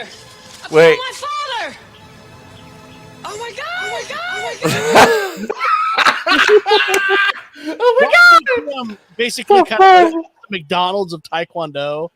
Yes. And he had this movie made, and it only screened in Orlando. Oh. And it was just forgotten until Draft House bought a copy off eBay, I think for like $100. And found an actual print of it, and then showed it in the Draft House. And yes, it's such a great movie because it's manliness, pure 80s cheese. Manliness Remembers. We watched that. Yeah. We watched that back on Groove's channel back in the day. Yeah, I'd love to do another watch party for that. Miami Connection, Samurai Cop. Those movies definitely. We need to watch those. Those are fucking just amazing gems. I shall return in just a moment. I need to go upstairs though. The bathroom calls me. Draven. I've gotta pee. I do. All right. See you in a bit. Oh, he left his mic on. Police in Naked Gun. Yeah, he's on the pisses. Yeah, he had like prostate problems. Yeah. Like, that's always the best when they do the fart and then the heavy flow, like in Adam Sandler's The Longest Pee, where he's like, "Oh man, oh man, oh god," and then he's like thinks he's finished, and also, and then like the Niagara Falls comes out. Yeah, that has to go again. I haven't heard that in years. Dude, you pissed your pants. I know. So did I. That makes us piss pals. Jeez. No, YK Kim, dude. He's like the freaking B movie, like you said, the McDonald's, like, man. He was trying to get Taekwondo, basically to be like, like to franchise it out, to other people and bring it, more into the mainstream of the U.S. because it was right during the height of the ninja craze. Yep. When like every other Korean martial arts. Yeah. Like the Asian craze of the 80s, like everything was ninjas and it was like karate and kung fu, but like Taekwondo was kind of an obscure thing. That was like the Korean like stuff. Yeah. So it was all like, nah, just give me ninjas and like kung fu and shit. And karate. Remember like kids in school like karate chop? It was like, dude, I remember Scholastic's book club and they had a karate book and I like begged my parents to give me money so I could get a karate book. Because like Power Rangers was big then, and I was like super into Ninja Turtles and shit. So like I was like, dude, I want to learn karate. There was this thing in the 90s that came after the Mortal Kombat movie came out, and it was this thing that had Shannon Lee, Bruce Lee's daughter, as like a I don't know if she was like a host or whatever, but it was like rated PG martial arts or rated G martial arts, and they had like Ho Sung Pak from Mortal Kombat, the guy that played Liu Kang, and then his brother Ho Young Pak, and then they had some guy that was like a master of wushu, this like black dude, and they were like, fight, but don't hurt each other. When was it? It was like some martial. It was like the early 90s after Mortal Kombat. WMAC Masters.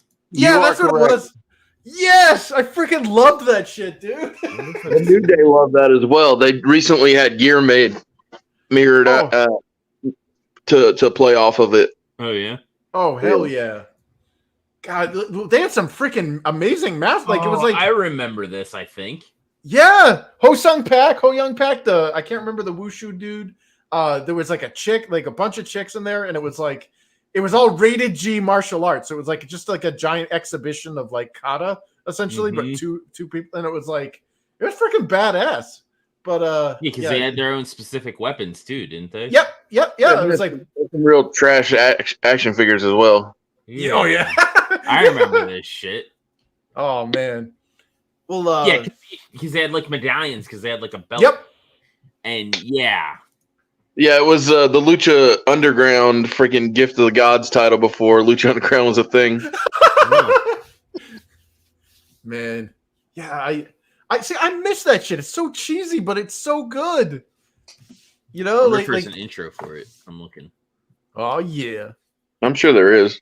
I need to find a comic artist because I've always had this idea for a character, and he's Chinese and Mexican, and so he's like an accountant by day, but at night he's a luchador named Wonton Guerrera. They showed it as a Universal Studios thing. Oh yeah, it was shot on location at Universal Studios. Tiger Claw. yeah. It was. Well, the cool thing about that show is it taught me about it made me do the research. Like when I was working on my tabletop role playing game, I wanted to do different martial arts styles and make martial arts actually like a competent mechanic and not just like a novelty.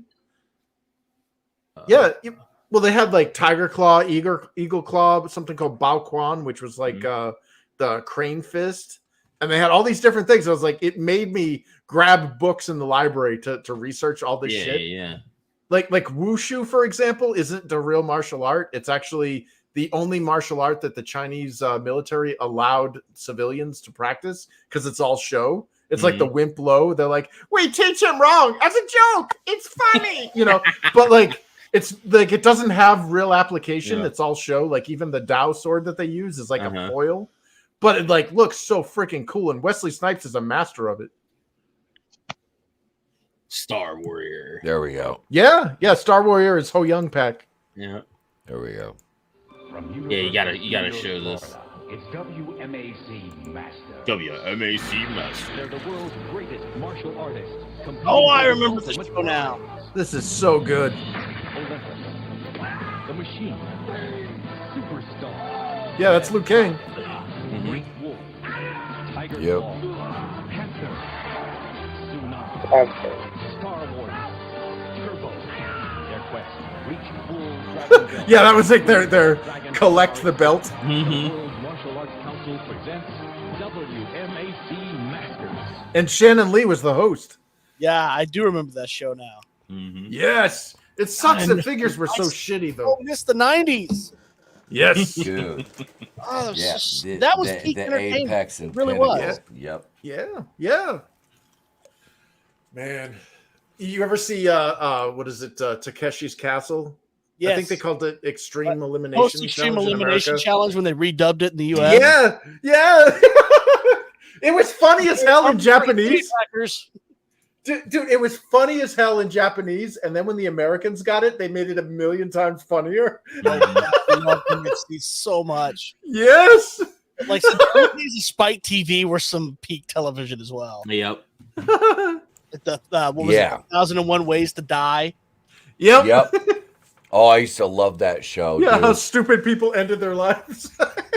When they would, like, Spike TV would have certain shows, they would just, like, show in blocks on Sunday afternoons. Yep. And if it was off season from the NFL, in that weird, like, time where there's, like, not really a lot going on, and they were playing that on a Sunday, back before I was married, when I was living by myself, I'd be on the couch, stoned, just fucking laying there watching a block of, 1,000,000 Ways to Die, just like, oh, shit, like, I'm not going to move. I'm not going to move today, am I? 6 hours later, like, I've got to go to bed. Those shows were fucking hilarious. Yeah.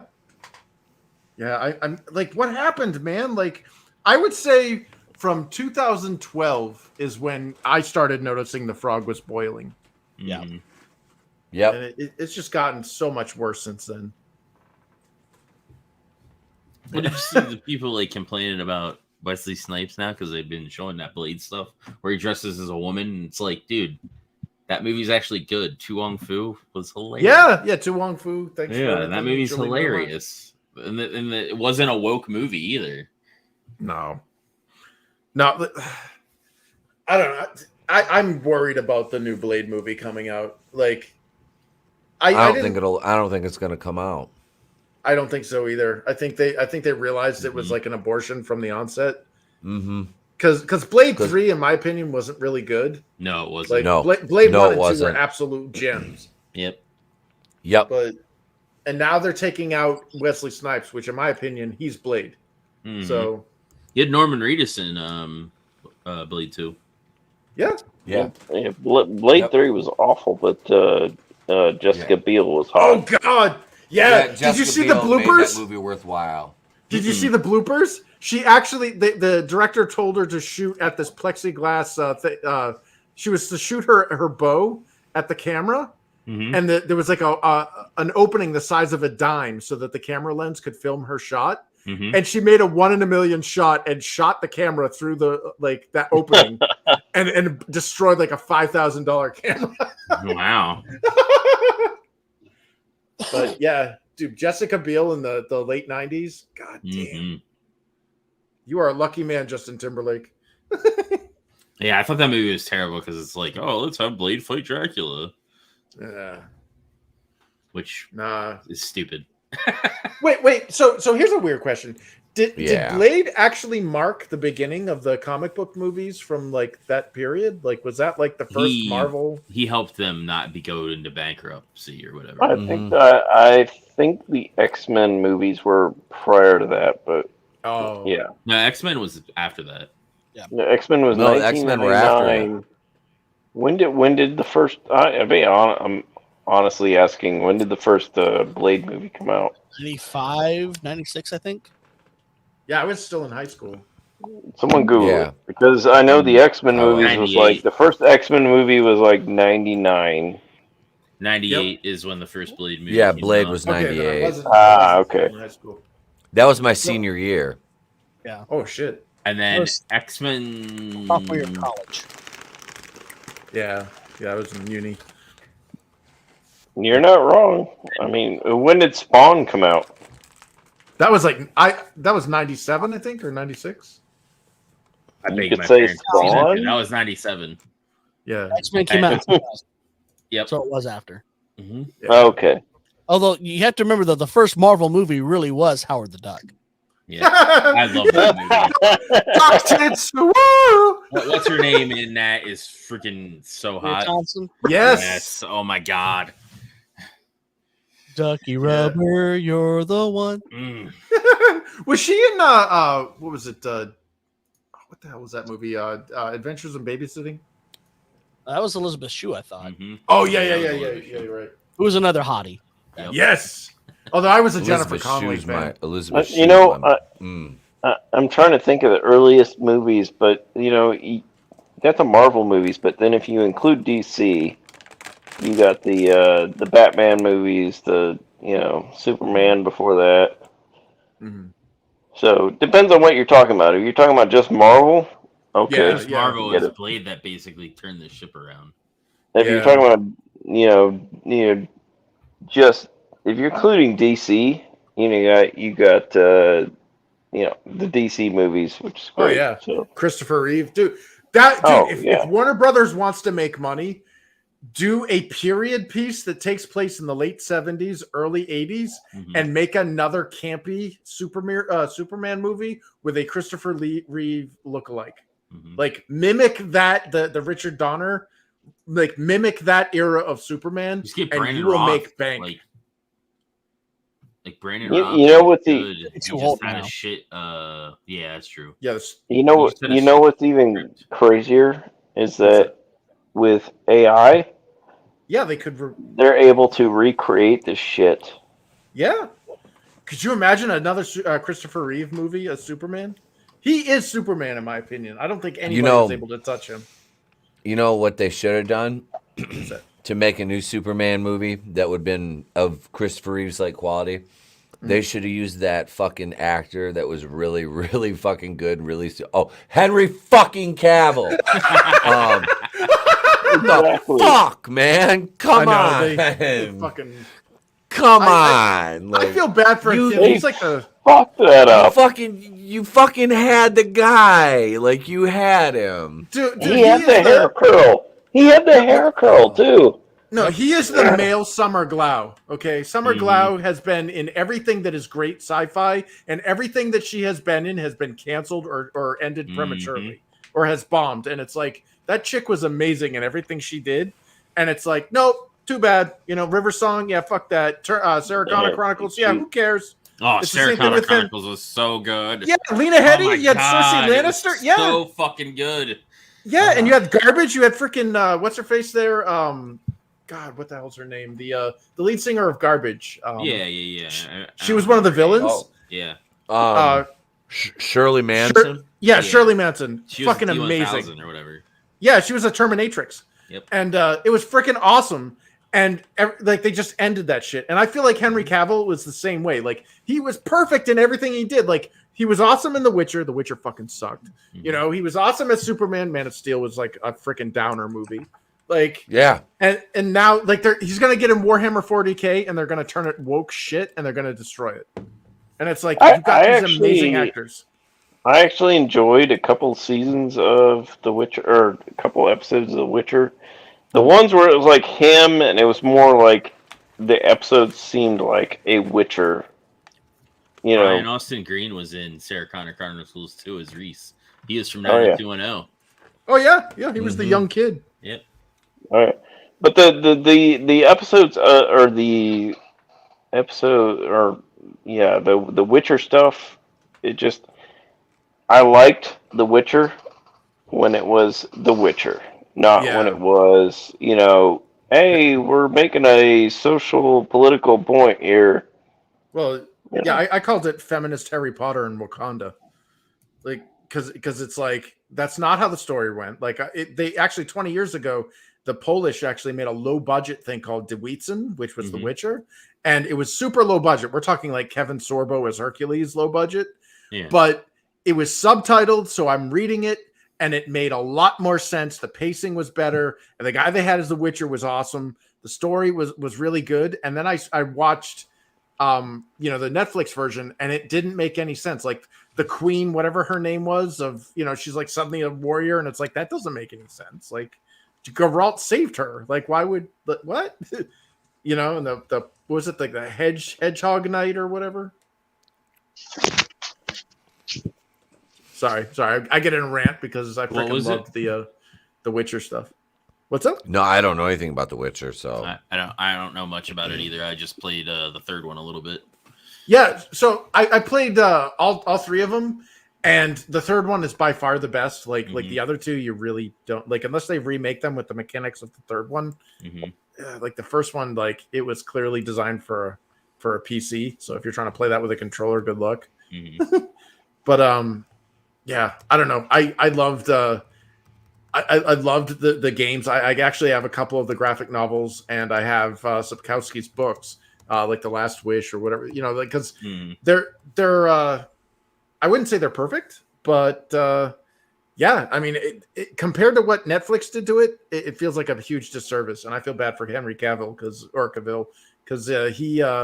he believed in that project, and they just shat all over him. And then Liam Hemsworth is going to come in, and it's like nobody cares. I watched the first season, and that was it. So, yeah. Sorry, did I cut you off, Horny Elf? Yeah, no worries.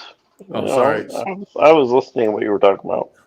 So yeah, my headphones are a Bluetooth, and Bluetooth like cuts out, so I don't know if I'm talking over someone. Yeah, no worries.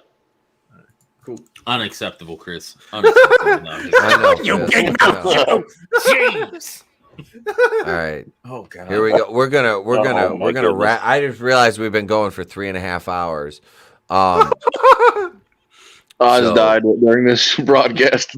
Yeah. He's like, damn, I just wanted to show my book, man. Here we go. You feeling all right, Mr. Mackey? Yeah, I'll be right back. Oh! Excuse me, kids, I need to run. Somebody give me some paper towels? Or maybe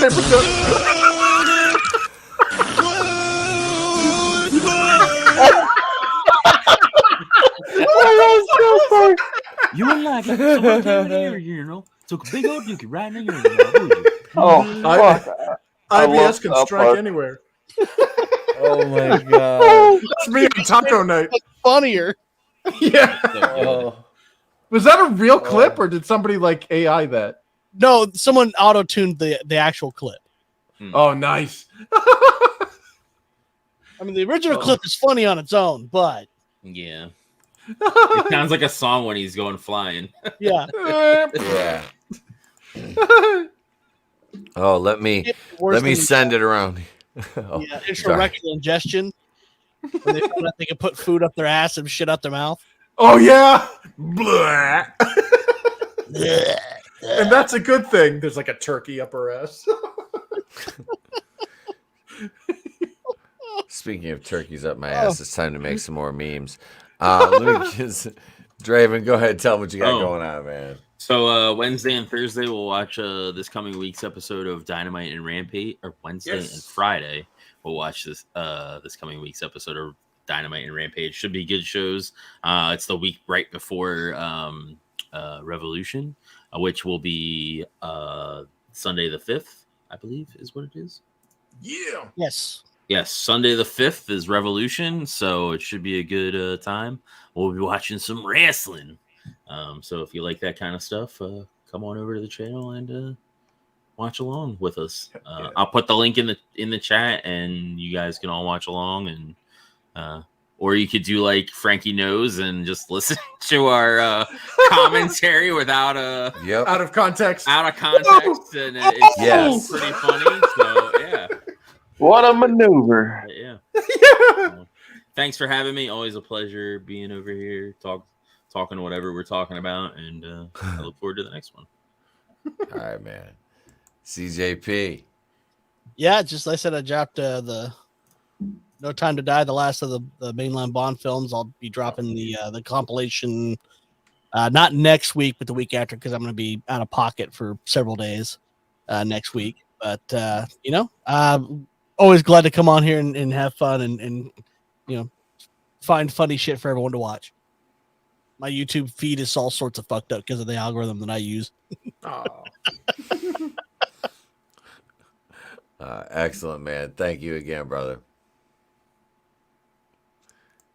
We'll go to Mr. Chris Fisk next. Oh yeah. Down below there you see at Twitter at Infinitale Comic and my website at www.infinitalechronicles.com. That's right. We got the first book crowdfunded last year or 2 years ago, actually. Good God. Second book, we're still in production, but you can check out some previews of it. And we've been dropping shorts on YouTube on the Infinitale Chronicles YouTube channel. So check them out if you're interested in fantasy comics. And thanks for having me, man. Yeah, you are welcome, sir. Horny Alf. What's up, man? ETEP, thanks for having me on. I appreciate the invite. If you want to find me on Twitter, dropping memes, usually pissing people off. But yeah, when you can't find me on here, you can find me on the Legion of Memer stream. So we had a stream today. We had Tom Connors on. That was a good stream. You can also find me on Vets Talking. They had a stream tonight. I missed it because I came on here. But yeah, the Vets Talking, they do Tuesdays and Saturdays every week. So you can catch us on there. He actually, Soldier Spirit, who runs that channel, he actually had a pretty awesome blow up. He did a reaction video to a Tom McDonald video, and he's doing pretty good. He got about 150, almost 200 views. So yeah, you can catch me on those channels. So yeah. Excellent, man. Thank you, brother. Hey, Mr. I'm Super still here. Oz. Thank you for having me. I am struggling to stay awake. Normally I go to bed at like 9 o'clock, but Anyway, it was a pleasure being here. Thank you for letting me talk about my 68-page graphic novel, Everlasting Survivors, Volume 1, all day long, which is getting a second chance to find fans on Indiegogo. Thank you for that link. For anyone who can't back the graphic novel, or if you have and you just want to keep up with all the goings on, you can follow me on my, or subscribe to my YouTube channel, which is Mr. Super Oz. I don't know what my Twitter is because I'm no good at Twitter. Yeah. ETEP has sent he's got all the good stuff there with the Indiegogo, and yeah, I'm barely making it. So thank you. You're welcome, man. Thank you for being here. Thank you to all the channel members, all the subscribers, everybody out there for watching tonight. We appreciate you guys and gals. I got 3 videos dropping in the next couple days here from Goodstuff. I'm editing the Friday the 13th video right now and working on a whole bunch of other stuff. So, yeah, that's it, gang. Have a great night, everybody. I'm Itepokuian from the Place to Be Reviews. We've been here with all of yous. If we don't see you, have a great day. A pleasant tomorrow. We'll catch you on the next one. It's better to burn out than to fade away. I could do this all day